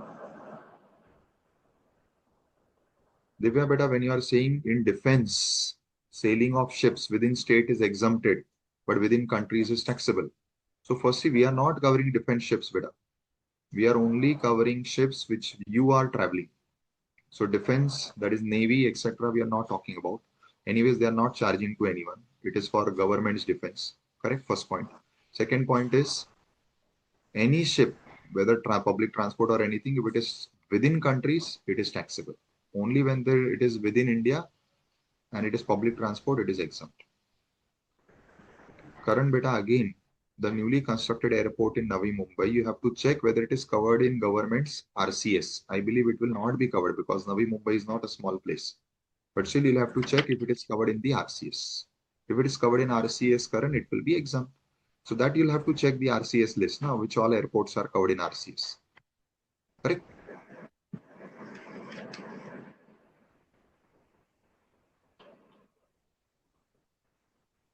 Nitin, there is no such thing.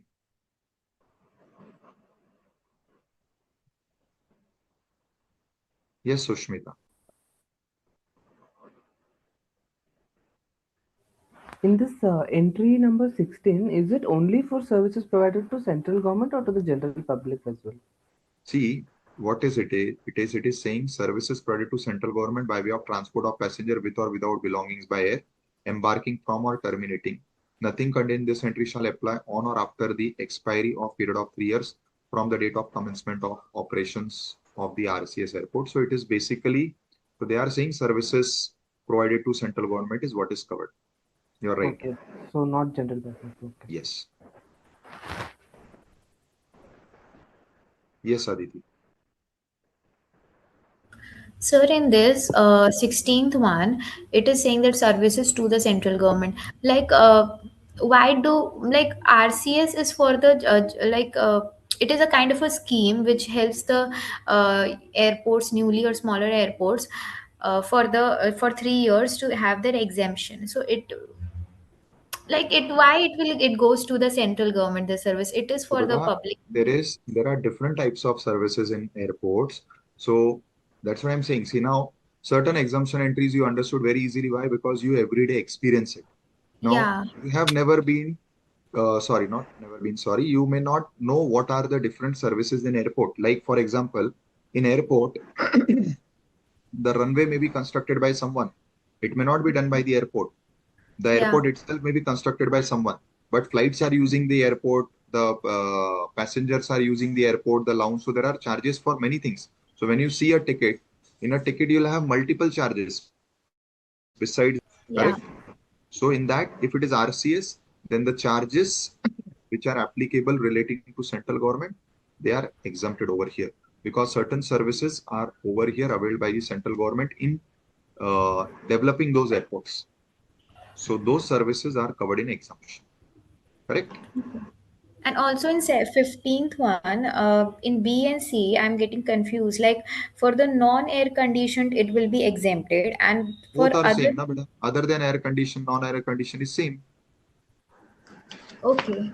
So these both are the same thing, and these Similar both thing. will be Yes, exempted, both will be exempt. excluding the radio taxi and also for the tourism and all.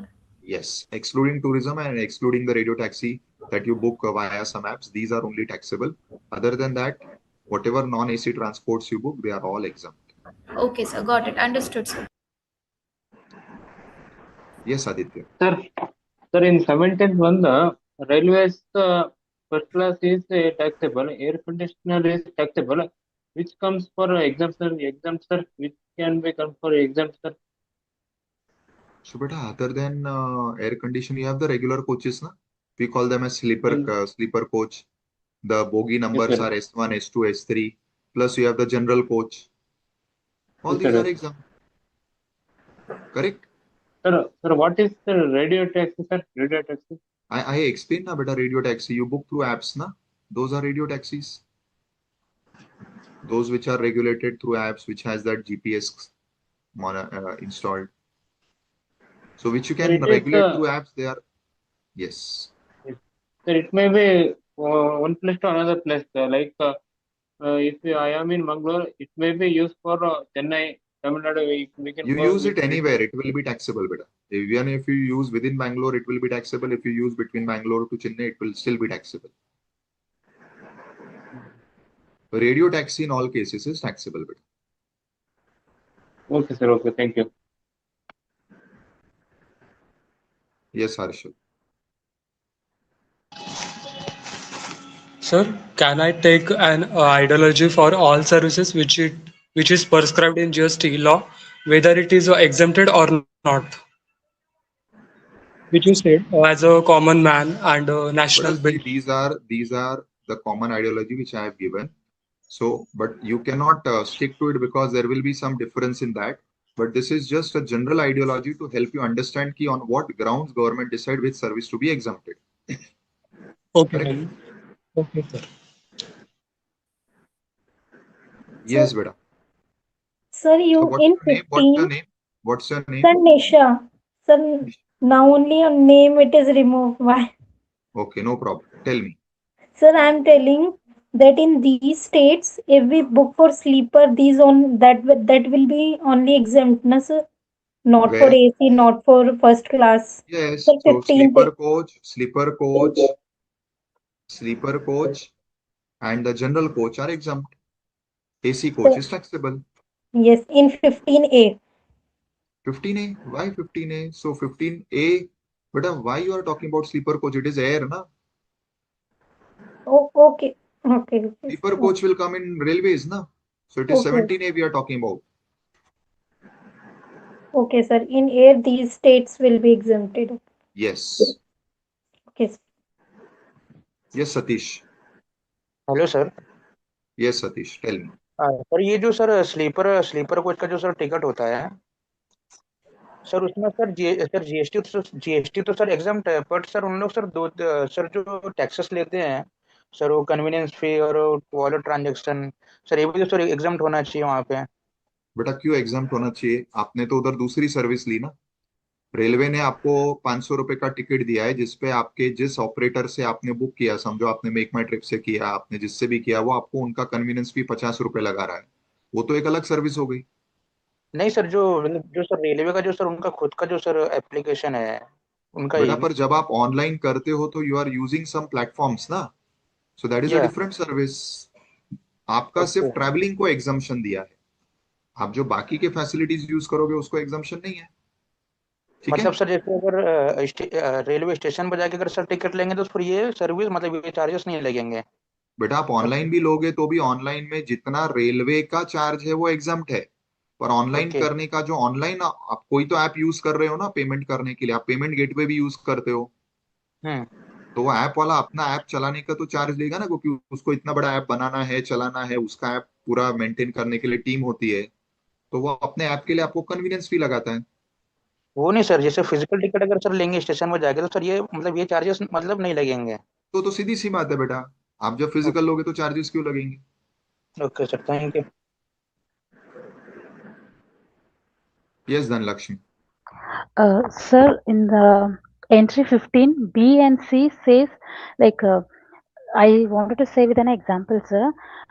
If I wanted to travel from Karnataka to Kerala, then I don't book a ticket. Means I don't book a seat from the radio taxi. Means the online. I don't use online. I go like a regular passenger. If I go like a regular passenger, then it is not taxable, right, sir? See beta, understand this. You want to understand what is the difference between B and C? Yes, sir. B is you have booked the whole bus, the whole cab. Okay. C is you have only booked or paid for your ticket. Okay. So like see, in the same bus you can travel by only paying your ticket, Yes. or let us say you have booked the whole bus. Possible? Possible. Similarly in cabs, like many times we go in rickshaw, we go by seat. So we pay only for our seat. And one is we book the entire taxi or entire rickshaw. Correct? Okay. Yes, sir. Where you book the entire taxi or entire rickshaw, it is B. Where you only pay for your seat, it is C. Okay. It But is both, excluding. Yes, sir. tell me. Excluding tourism, it says no, Yeah, so sir. Suppose tourism is different. Na? So where you are going for fun tourism, they don't want to exempt it. suppose Only if I for a want day-to-day traveling, it is exempt. okay, only for day-to-day travel. Suppose if I Yes. go for a marriage or So it is tourism, but they according to them, it will be covered in that. okay. Okay, sir. Thank you. Because otherwise, it will be very difficult to determine na, ki whether it is tourism or not. Yes, So again, sir. it is a slightly tricky question, means a tricky scenario, right? Yes, sir. Thank you, sir. Okay.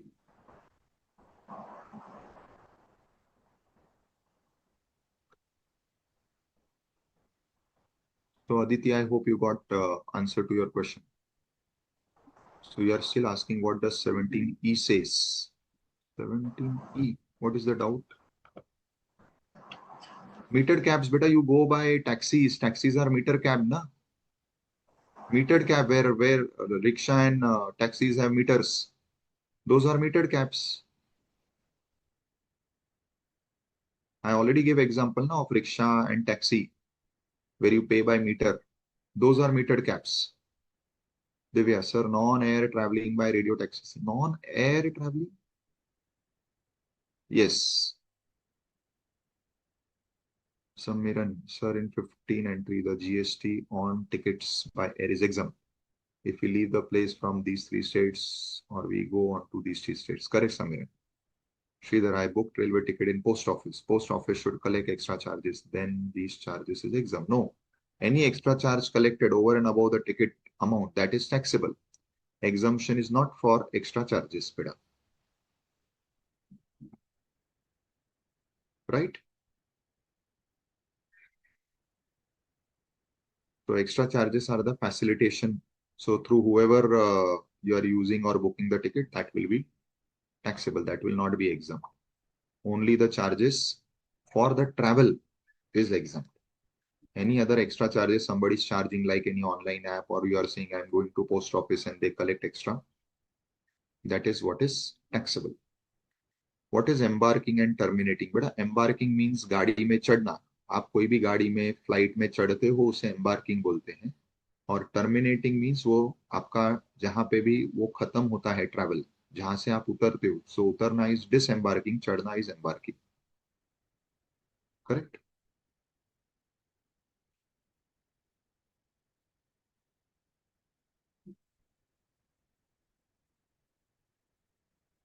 Fine. So I hope this is clear to all. So let us now proceed to the next category, which is goods transport. Now see, goods transport में तो common man वाला कोई काम नहीं है. Now in case of goods transport, the point is they have identified certain categories of transport which will be exempt. So firstly, what they are saying, when you are doing transportation of by goods, except, yani if you are doing transportation by this medium, it should be taxable. So by GTA, by courier, it is taxable. However, you have to also read the entry given below, because for GTA, some goods are exempt if you are doing transportation of those goods by GTA. So for GTA, there is some specific exemption. So firstly, they are saying the entire GTA is not exempt, but yes, below entry says something in GTA is exempt. What are those something that we are going to read? Courier is fully taxable. Inland waterways, fully exempt.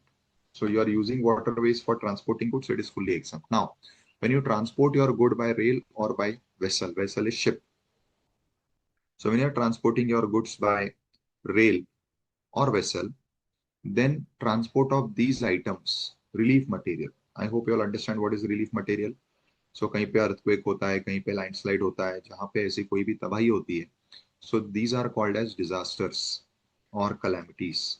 So wherever any such things happens, like Turkey had a very major earthquake. So many things got destroyed, people became homeless. So all these things come under disaster or calamities. Or there may be some accident, so there may be some fire somewhere. So all these come under this category. Now, for the victims of these disasters or calamities, many times we send clothes, we send medicine, we send food, we send blankets. These are called as relief material. So transportation of the relief material is exempt. Transportation of military items is exempt. Transportation of the daily newspaper magazine that you get at home is exempt. Transportation of all agricultural goods is exempt. Transportation of milk, salt, food grains, including their flour, etc. is exempt. And transportation of organic manure is exempt. Now this we are talking about transportation by GTA. So, sorry, not GTA. GTA we are going to study after this. Transportation by rail or by ship. So by rail or ship, if you are transporting any of these materials, it is exempt. Now we come to GTA. Now GTA, certain things are exempt. Again, if you see the list, same list. So what you had for railway and ship, the same list. Agricultural produce, milk, salt, food grain, organic manure, newspaper, relief material, defense and military equipments. All these when done by GTA or when done by railway or when done by ship. By any of these modes, when you're doing this, it is exempt. I hope this is clear to all. Right? Understood by all? Now, second important thing in GTA is, if GTA is doing transportation for some unregistered persons, now who are registered persons, that is what is covered here. So these people are registered. So if GTA is doing transport for these people, it will be called as registered. So factory registered under Factories Act, society registered under Societies Act, cooperative society registered under Cooperative Society Act, any body corporate like company, partnerships which are formed under Partnership Act, and casual taxable persons under GST. All these are coming under registered person. If GTA does transport for them, it will be taxable. But if GTA does transport for non-registered persons, unregistered persons, it will be exempt. And next is services where GTA is giving to whom? To governmental departments. So where GTA is doing goods transport for government departments, for local authorities, that is local departments or any government agency, again those transport services are exempt. Is this clear to all? Right? Now I go to your box. Divya says, sir, I mean with the point which we discussed earlier in radio taxi point.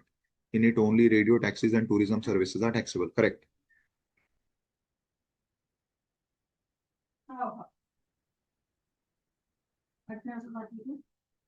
Huh.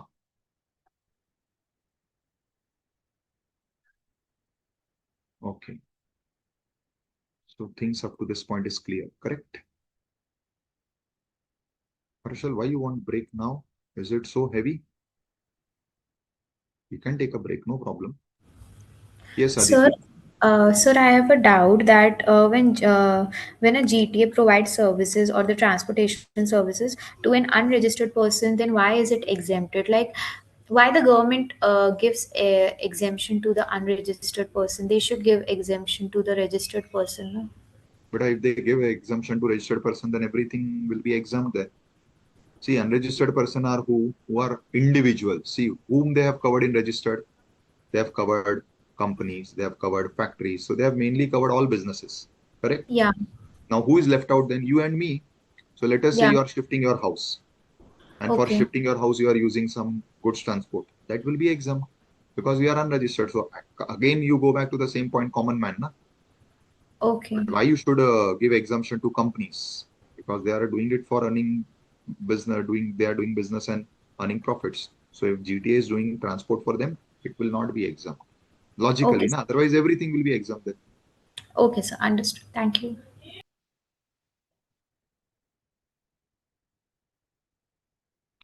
Gaurav, but I'll come to that. Let us not for the time being mix, because if I start taking all complicated things at one, you will get clean board, right? So I'll take that point which is in entry 16, what you are saying, which is May 26 amendment, which is there at the end of this module also. We'll take that. Okay. So GTA is also done, right? Now we come to smaller services. Smaller means 1122 items. Again, this is very important service, students. Banking and financial services. Now, what is exempt over here is interest. Keep this in mind. What is this interest? So, you are keeping your money in bank, maybe in saving account or in deposits where you earn interest. It is exempt. Other way around, the bank gives you loan. On loan, you pay interest. That is also exempt. So interests are exempt over here, correct? So this entry exempts interest by way of deposits, balances. Now, importantly, nowhere they are only saying it is bank. I have given you example of bank because it is commonly bank who gives loan or where you keep your money. Now, let us say you keep money in company, which is called as company deposits, and the company pays you interest. That is also exempt.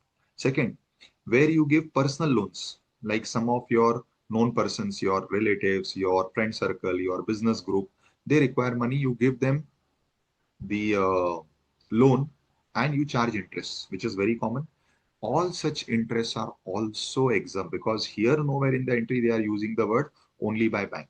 It is only for example I gave, because 90% of interest that we see is either you pay to bank or bank is paying to you. So both interests by you to bank or bank to you, both are exempt. But even if it is at your individual level or where you do it company deposit and all, they are also exempt, right? Is this clear? Now come important point. What is that important point? There is an exception. What is that exception? So other than where the bank is charging interest for its credit card. So when you're using credit card of the bank, that interest is taxable. So Aditya beta, EMI is exempt na, because it is loan na. So in EMI, what you are paying the loan. So whatever interest is there in EMI, that is what is exempt. EMI is loan na, correct? So credit card is interest is taxable. All other interests are exempt.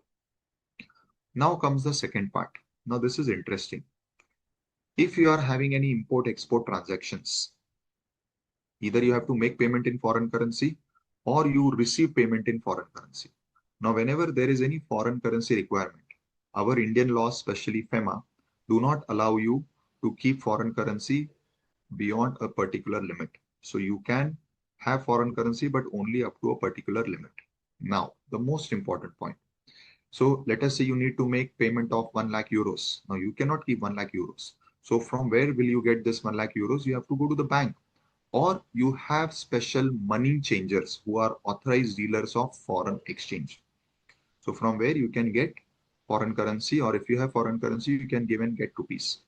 Now, when you are getting these exchanges done, either from bank or from these uh, uh, dealers of foreign currency or money changers, they charge you some commission. This commission is fully taxable. I repeat, when they charge you the commission for what? Commission for doing the exchange for you, that is fully taxable. Now then, what is exempt? Exempt is when they are charging this commission to one another. Now, what is one another?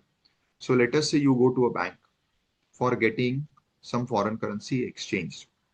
Now that particular bank is not having the currency which you are demanding, but you are going to a particular bank. Let us say you are going to ICICI. Now what ICICI will do, it will say, okay, sir, I'll give you the currency. But from where will ICICI get the currency? It will get it from SBI. Now, since SBI is first doing the transaction with ICICI, there is a inter-se. Inter-se means within themselves some transaction. So inter-se between whom? Bank, or bank and the money changer. So let us say you go to a money changer for getting a currency, but the money changer is not having that currency. It will ask you to wait. It will go to the bank and it will get it first exchange from the bank and then give it to you. Now, between them, when they exchange foreign currency, they charge commission to one another also. So like how they charge commission to you, you are their customer, they also charge commission to one another. So when they are charging commission to one another, that is what is covered in the exemption, right? So when they are charging commission to you, who are you? You are the customer. That is not exempt. But when they are charging commission to one another, that is what is exempt. Fine, students, I hope this point is clear. Pavan beta, processing charges of bank are not exempt. Only the interest charged by bank is exempt. So good question. Banks charge you processing charges. In fact, bank charges so many charges, like they give you locker, they give you facility of debit card, credit card. So there is some charges for debit card, credit card, other than interest. So these charges are all fully taxable.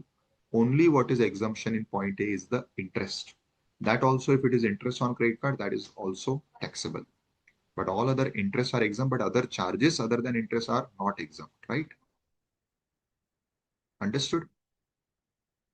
Now, services provided by banking company to basic savings scheme deposit account holders. This is a special account which is under the Pradhan Mantri Jan Dhan Yojana. These services are exempt.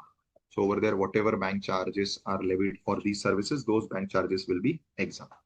Then, now this is again interesting. What is this? Now, when you go to a mall to do any shopping, you pay using some card. Now, many times you'll hear the person, the shopkeeper will say, sir, if you are paying through card, you'll have to pay some charges. They take some charges, 1-2% something. Now, on these charges, there is GST, but there is an exemption. If the transaction amount is up to 2000, so whatever is your shopping, if that is up to 2000, then there will be no GST on the card usage charges. So it means for a smaller transaction, whatever is the card usage fees or charges which they have to pay to bank, that is what is exempt from GST. But where the shopping is of an amount exceeding 2000, so it is a good amount of shopping. So in that case, whatever card charges the bank is levying, that is liable to GST. So whenever you swipe a card, the bank imposes some charge to the shopkeeper. That charge is eligible for exemption if your shopping amount is below 2000 or up to 2000. Where your shopping amount is above 2000, then whatever is the card charges which the bank is levying, they are liable to GST. And then another one, not very relevant to you, but services by an intermediary of financial services located in multi-service SEZ. So there are SEZs which are for various things. So where SEZ is for multi-service and you are located in that multi-service SEZ. So whatever services are given by an intermediary, intermediaries are like the mediator agents, those are exempt. Correct? Perfect. So this comes in the category of banking and financial services. Yes, Beda. Sir, in the 34th one, in that if our shopping amount is less than 2000, so it will be exempted. Not shopping amount. Please be clear. You are doing shopping. For that shopping, you are paying by the debit card, credit card. Okay. We are not talking about the shopping amount, beta. Shopping amount is taxable because it is supply of goods. Please don't mix. We are not talking about goods. So whatever you buy, t-shirts, you buy shoes, you buy any electronic item. So basically the amount which we pay from the debit or credit card, that total amount should be less than 2000. So yes, that amount should be less than 2000. So in short, your bill amount should be less than 2000, what you're paying through debit card, credit card. Now, when you use your debit card, credit card, there are some bank charges on that, right? Okay.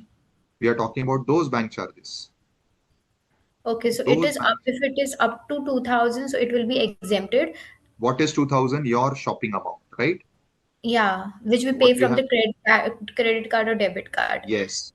If that amount, your shopping amount is up to 2000, then whatever is the bank charges on the usage of card, that is exempt. Correct? And this charges in 2000 is like the different thing and charges is a different thing. Yes, beta. So 2000 is your shopping amount. So whatever you have done shopping, that is 2000. Now on 2000, the bank is going to impose some 10-20 rupees as their fees. Like it is like the convenience fee. So when you pay online, the online app is charging you convenience fee. Na? Same thing is when you are using a bank's debit card, credit card, the bank is charging you charges for debit card, credit card. It is like their convenience fee. Correct? Excellent. Good. Up to 2000 beta, it is exempt.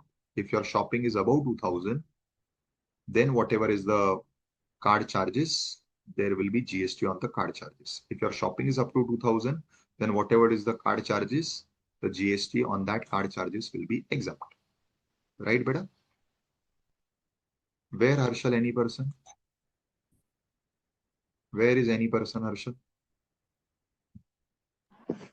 Yes, sir. And this 2000 is for whole amount or a one-time swipe or per day swipe? One time swipe. Okay. If another time, if one time I swipe 2000. Yes. So per swipe 2000. So that is exempt. For per day, I swipe 8,000 in four divided swiping. So every that's time also the exempt. charges bank charges, yes. Okay, sir. Thank you. Yes, Harshal. Sir, under entry 34, in that explanation is given as a payment to any person means a businessman or other than. Businessman, beta. Okay, only for a businessman, not as an individual person. Beta, see, only a businessman is given a card swipe machine. You will never be given a card swipe machine by the bank. So by default, it is businessman. But if you are given card swipe machine tomorrow, then you are also covered. That is why any person means any person, na? But I am giving you practically who is covered in any person, a business, because only businessmen are given card swipe machines. Okay, sir. Thank you, sir. Yes, Manisha.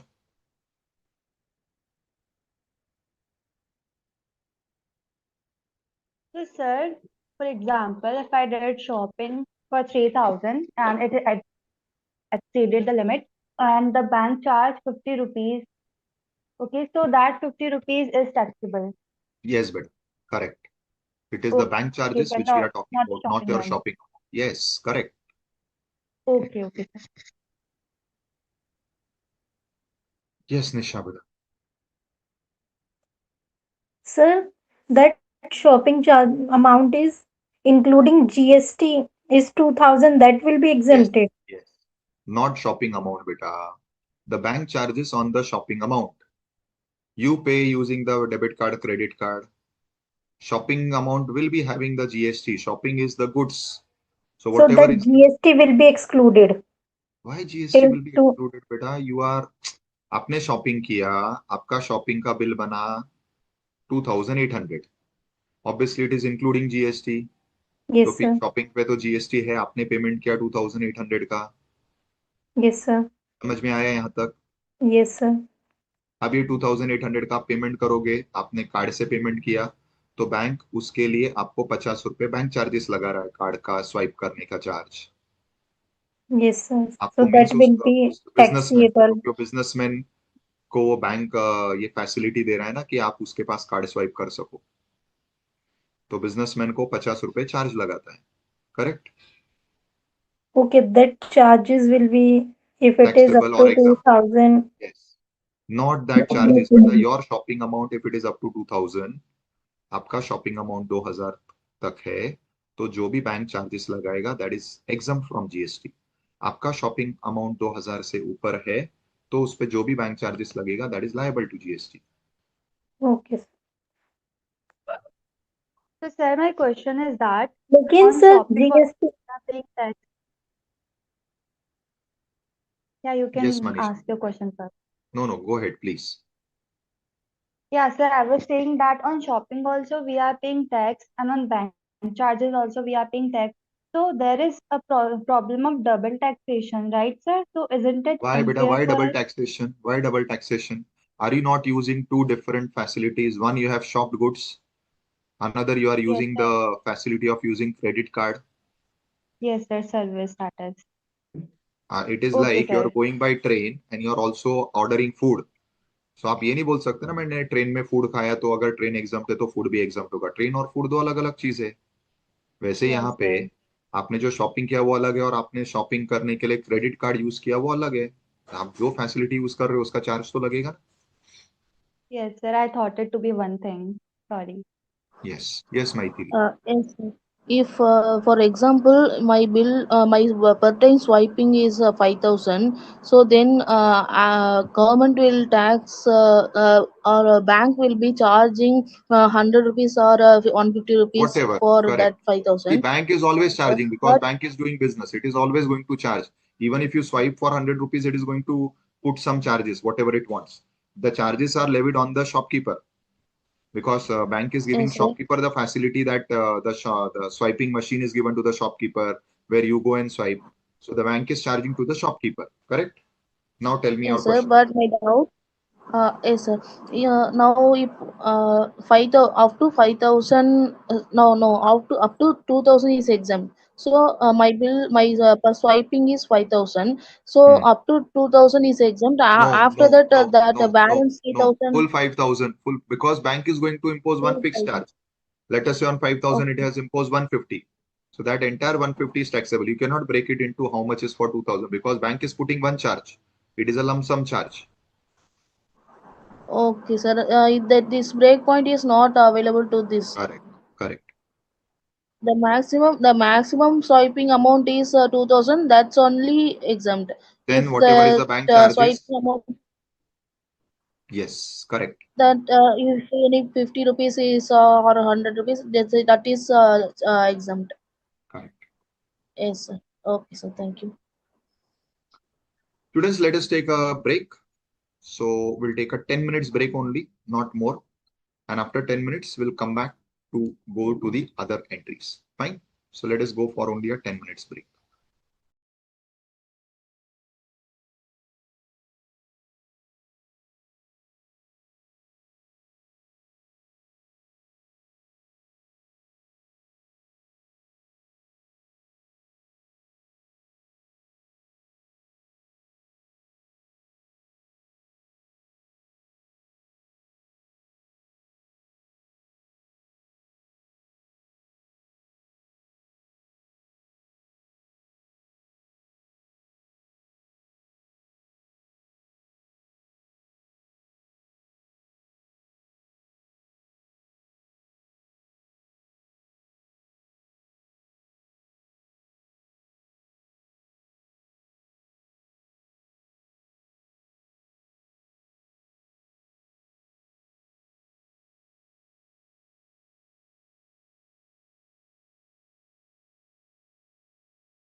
Let us continue, students. Yes, Sushmita.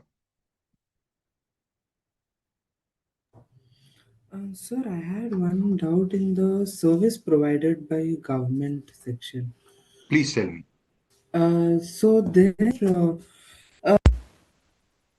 doing the entry number 6, in that we are saying any service other than service covered under entries A to C above provided to business entities. So there, does that mean like other than services covered under A to C, does that mean that whatever under A to C which they are providing is exempt and the other services are taxable, or? You understand this. A to C, they have already said is taxable, correct? So now what they are trying to clarify in other entries is it should not happen that you should say that, okay, in that entry we have made it exempt, but in this entry it will become taxable. Sorry. Okay. In that entry they have made it taxable, so it should not become exempt in this entry. So here again they have said other than this. So it means other than these, all other services will be exempt, but Including these... that also, and any other service. Is that how it is? No, beta, it is not that way. Can you read the sentence? Any service other than services covered under entries A to C. Simple. So it means other than A to C, all are exempt, na? A to C is what is going to be taxable, na, always. But D is also a point which is excluding services, right? So doesn't this also be taxable? Any See, service beta, provided first thing, A to C is always taxable, correct? Now you come to D. D is a generic point. It says services given to business entity. Now for business entity, they are carving out some exemptions. But those exemptions will not be available if the services are A to C. So any service provided to business entities is also taxable. It is taxable because anyways it is taxable in D, na? D has made it taxable, na? Okay. Now the other entries are giving businessmen some exemption. Like in one of the entries, they are saying if the value is not exceeding 5,000. So that those exemptions are given to businessmen, that where businessman is availing a service which is of small amount, that will be exempt. But other than that, if the businessman is availing service which is of big amount, that will be taxable. Okay. Okay, got it. Understood? Yeah, yes, sir. Perfect. Gaurav, credit card EMI, converse service interest on principal of EMI is not exempt. Okay. See, credit card is taxable. So whether it is in EMI form or regular form, the interest on credit card is taxable. Interest on regular EMI, which is taken for loan, is exempt. Fine, Gaurav. Current. Interest on CC EMI. But a CC is loan, na? So it is exempt. Meanwhile, for 2000 charges, the exemption apply for common people, but bank charges to businesses as service. Correct. Practice paramedic is exempt on amount we paid them. Correct. No, they don't pay anything to government. Samiran, sir, in case of renting of place under a hospital is given for purpose of shooting, would it be taxable? What would it be in case of hospital gives the place to a pharmacy on rent? It is taxable, Veda. So any renting service by hospital is taxable because only healthcare service given by hospital is exempt, Veda. Renting to anyone is not fitting in healthcare. So it will not be exempt. Whether it is given to the medicine shop or whether it is given to a film for shooting. In all cases, renting is taxable. Right, beta? Anything, renting machine, renting place, everything is taxable. Simple, beta. Is it healthcare service? So any renting is not healthcare. Simple. So it is taxable.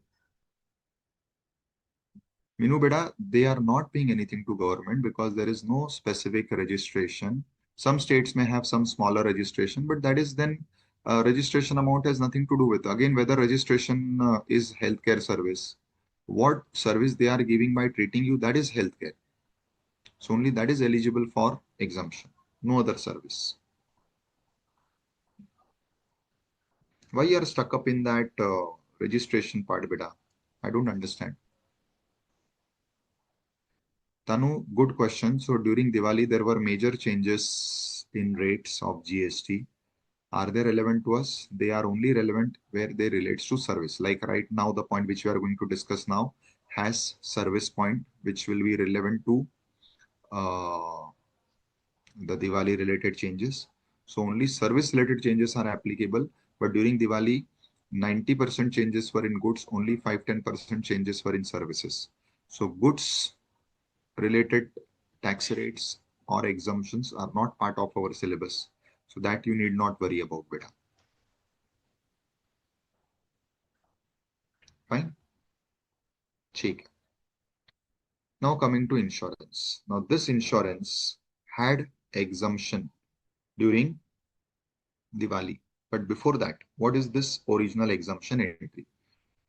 So original exemption entry says that when you are taking any of these specific type of insurance policies, which are under these specific categories, like if it is under National Pension Scheme, or if it is done for the people of Army, Navy, Air Force, or if it is for the Naval Group insurance. So only these specific insurances were exempt up to or before the Diwali period, or to be specific, up to 21st of September. Now, the amendment which is made in this category is that any insurance, any given to individual is what is exempt. So besides these, which are specific insurances, where insurance is given to individuals like you and me, we take insurance, that has now been made fully exempt from 22nd of September. That point we will see when we come to the amendments part. But before 22nd of September, only these specific insurances were exempt. Now coming to services which are provided by some specific bodies. Now you will see that majority of these bodies are created by government. So government creates certain bodies for managing a certain type of activity. Like for employee state insurance, it has created the Employee State Insurance Corporation. For Employees Provident Fund, it has created the Employee Provident Fund Organization. So these are specific bodies created by government for managing certain things. Now the services provided by these bodies, like again, for coal mines, there is a Coal Mine Provident Fund Organization. Then you have the National Pension Scheme Trust, correct? So these services, these bodies, they are created by government for providing a specific type of management activity or managing these different activities. So whatever services they are giving, those services are in the form of managing these funds or managing these schemes. So those management services are exempt. Fine. Now, after life insurance, the second type of insurance, as we all know, is general insurance, where your this accident policy or your mediclaim policy comes. Now, these mediclaim policies or accident policies, they are exempt.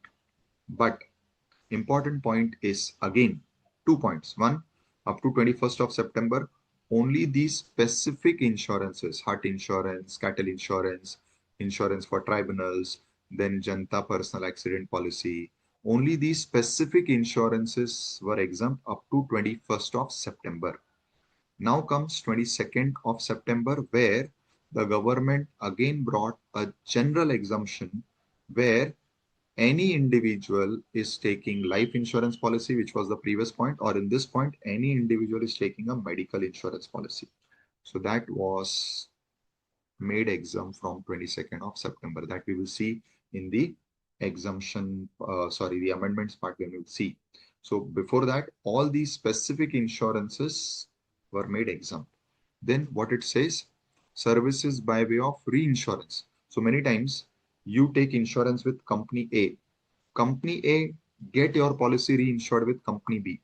So between company A and company B, again there is an insurance service which is called as reinsurance. So where the first insurance or the main insurance is exempt, the reinsurance is also exempt. That is the simple point. Then service of insurance which is provided by way of this particular fund. So whenever there is any accident and someone passes away, so under the motor vehicle fund, you get insurance. So that insurance service is also exempt. Then pension plans. So like how you make a payment of premium for insurance, you also make payment of premium for various pension plans, which is called as contribution to various pension plans.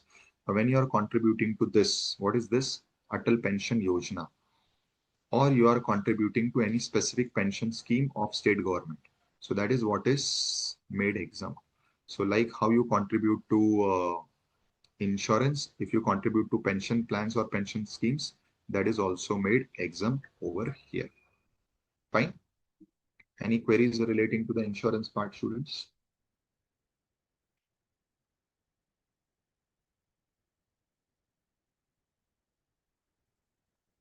Yes, Aditi. Sir, how we are gonna learn all these things like Janashri, Bima Yojana and everything, and Don't learn. also in I the I general. have not said that this is important.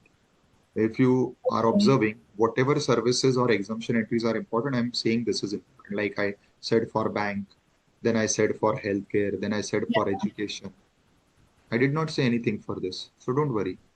But at least you Okay. should read it once or twice so that at least you have the names at the back of your mind. So by chance, because I'm not saying not important means it will never be asked. Our institute can ask anything. So at least if the names are known to you, even if by chance in out of 10, one paper it will be asked. If let us say it is your paper, you still have the names back of the mind. So you will remember that yes, this is also exam. Correct? And your contribution means paying under this Atal Pension Yojana and on one more thing. In this pension one. So your contribution means paying. Yeah. So see, when we pay premium, so like in case of insurance, it is called as premium. But in case of pension plans, instead of calling premium, they are calling it as this, what you say, contribution. Contribution. Okay. Because over there, the word premium is not very correct. So they have used the word contribution. Correct? Okay, sir. Understood. Yes. Nakul, but I have no idea about that. That may be by some mistake. So don't worry. Yes, Sridhar. So third party car and two-wheeler insurance services exam, because that is falling under the motor vehicle that act. Right? Now coming to the next service. Business facilitator. Now firstly understand who are business facilitator. So business facilitator are like those persons who help you set up your business or develop your business. Now here, this business facilitator is giving service to whom? It is giving service to a bank. What type of service? The service relating to setting up of a rural branch. So let us say a bank want to set up its branch in some backward or some remote area, which is a rural area. And now obviously in rural places, there is not much awareness about banking and all. So what government does? Government appoints one of the persons from the village itself who is well known to everyone, and that person is given this particular type of commission, you can say, or charges, so that that person works for establishing the bank's branch. So such persons are called as business facilitator. So where the business facilitator is giving service to the bank, helping the bank in setting up their rural area branch, that service is exempt. Then second is where any person is acting as an intermediary to the business facilitator. So let us say the area is very big. So the business facilitator has kept a person under him who is again doing the same thing, who is now giving service to the business facilitator in helping it to get more accounts and more FDs for that rural branch. So this service given by that intermediary to the business facilitator is exempt. Similarly, where the business facilitator is helping an insurance company to get more and more clients and more policies from a rural area, again that is what is exempt. So business facilitator giving service either to bank or to an insurance company against some commission or charge, that commission or charge is fully exempt.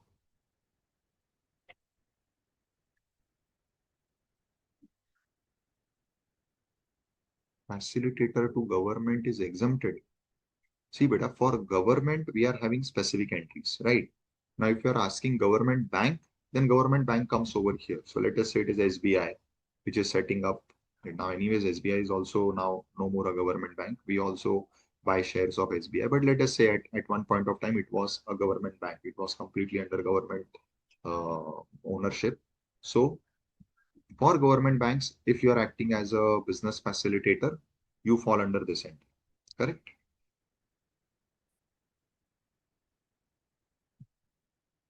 Perfect. Let us proceed to the next category. Now, what is the next category? Now we come to services to government. Now, previously what we had studied was services by government. Now, when government is giving service to you, that is covered in the previous category. Now we are covering the category where you are giving service to government.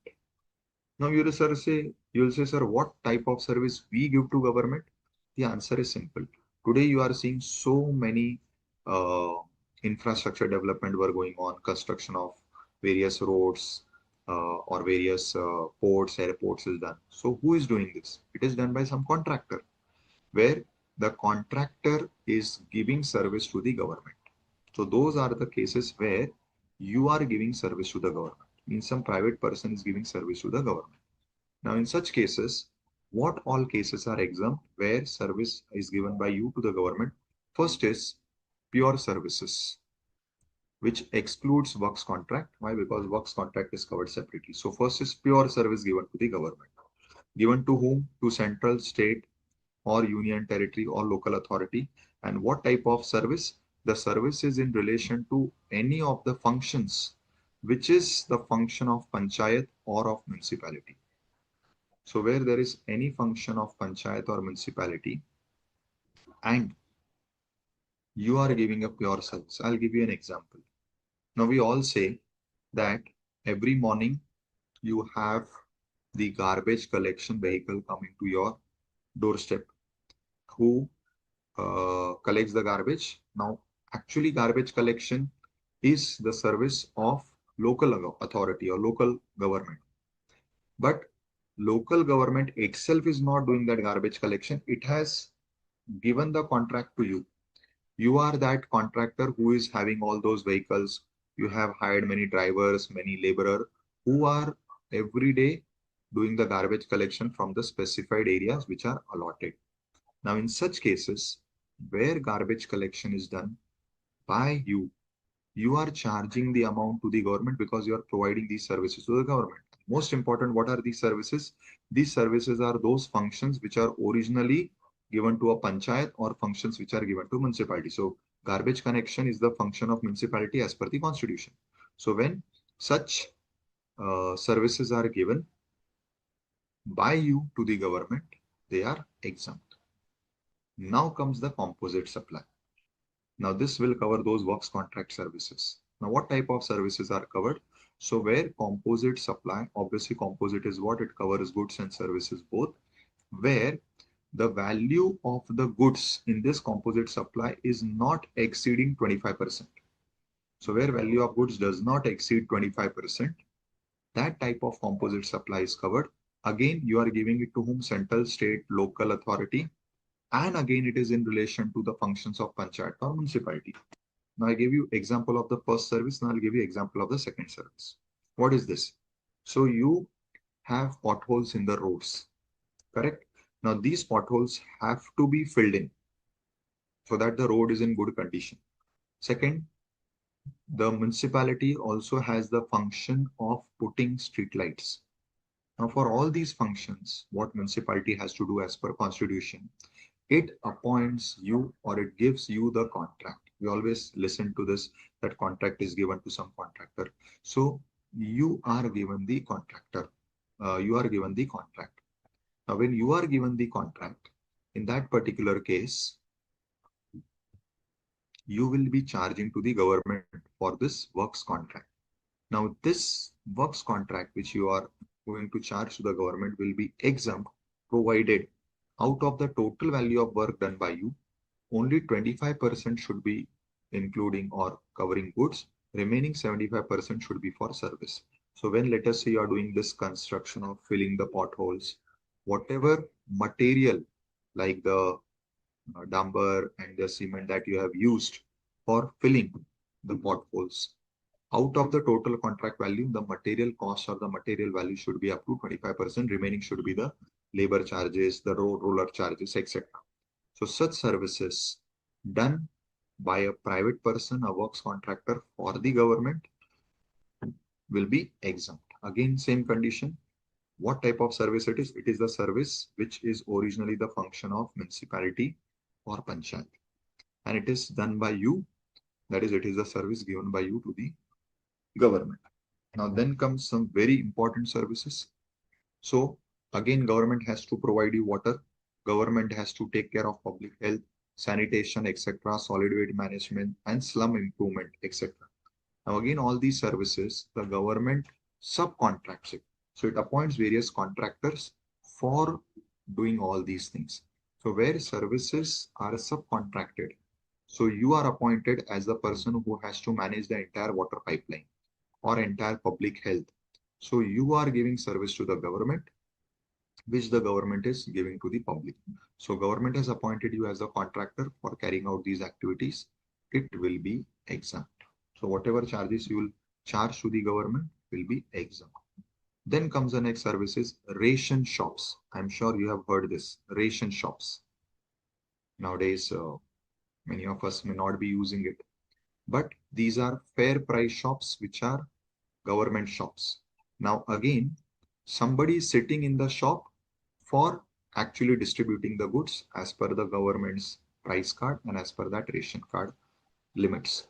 Now this person earns some commission or some margin for doing this. So whatever commission margin this ration shop person earns, so let us call it as the ration shop, which is commonly known.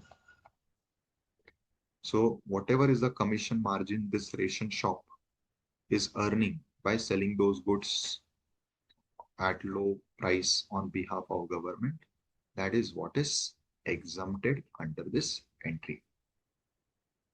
Next comes services provided to central government, state government under any insurance scheme for which the premium is paid by the government. So how this service becomes services of government? Because the premium for these schemes is paid by the government. So example is, so let us say you are working in a particular government department and there is a specific insurance policy which is taken for you, for which the premium is paid by the government. So such insurance schemes are exempt. And then comes the other category of service where service is provided to central government, state government under any training program. Now, I'm sure you'll have heard about our government's scheme which is called as Skill India. So where the government wants to enhance the skill of the people. Now, how government is doing this? So let us say it has appointed me for providing skill training to people who are from commerce field so that they get trained to do the GST work, income tax work. So I am providing this training. I'm running this training program. And in this training program, 75% or more of the expenditure is borne by the government. So since I'm doing it under some Skill India movement or Skill India scheme, so the fees, let us say my fees is 10,000, you are paying only 2,000. 8,000 is paid by the government. So where I am doing any training program where the fees is paid by government, that is what is covered under this entry, and such fees which is paid by the government is fully exempted over here. I hope this is clear to you all, students. Yes. Understood, students? Excellent. So see, these are the various entries. Now again, I'll request what I requested in the previous class. Please read them. Read all the inner details of these entries. If there is any doubts with any of the pointers, please let me know. Correct? Fine? No, beta. Whatever is paid by the government is exempt. So if government is paying 80%, 80% is exempt. If government is paying 75%, 75% is exempt. So in short, whatever is paid by government is what is exempt. Right? Then, sir, what it is written 75%? Okay, more. Understood, sir. Perfect. Sir, it is means 75% or more. No, so that is why I'm saying if government is paying 80%, 80% is exempt. Okay, less than. If it is less than 75%, sir. Then it is not exemption. Let us say government is paying only 60% of the fees, it is not exempt. Okay. Okay? Fine. No, Satish, not very significant. Yes. So thank you, students. Thank you very much. Let us connect again. In that class, we will complete this entire chapter. And if there are any doubts that you have in any of the previous entries, we will discuss that. So please read the entries, whatever we have completed till this point. That is the first lecture and the second lecture entries. Come read from the module. Module is complete. No need to go outside the module. Everything is covered in the module. Everything which is part of that entry is covered in detail with all circulars, notification, everything is at one place. So kindly come ready. Fine. Thank you. Thank you very much. So let us conclude. Fine. Good day, everyone. Yes, sir. Thank you, sir.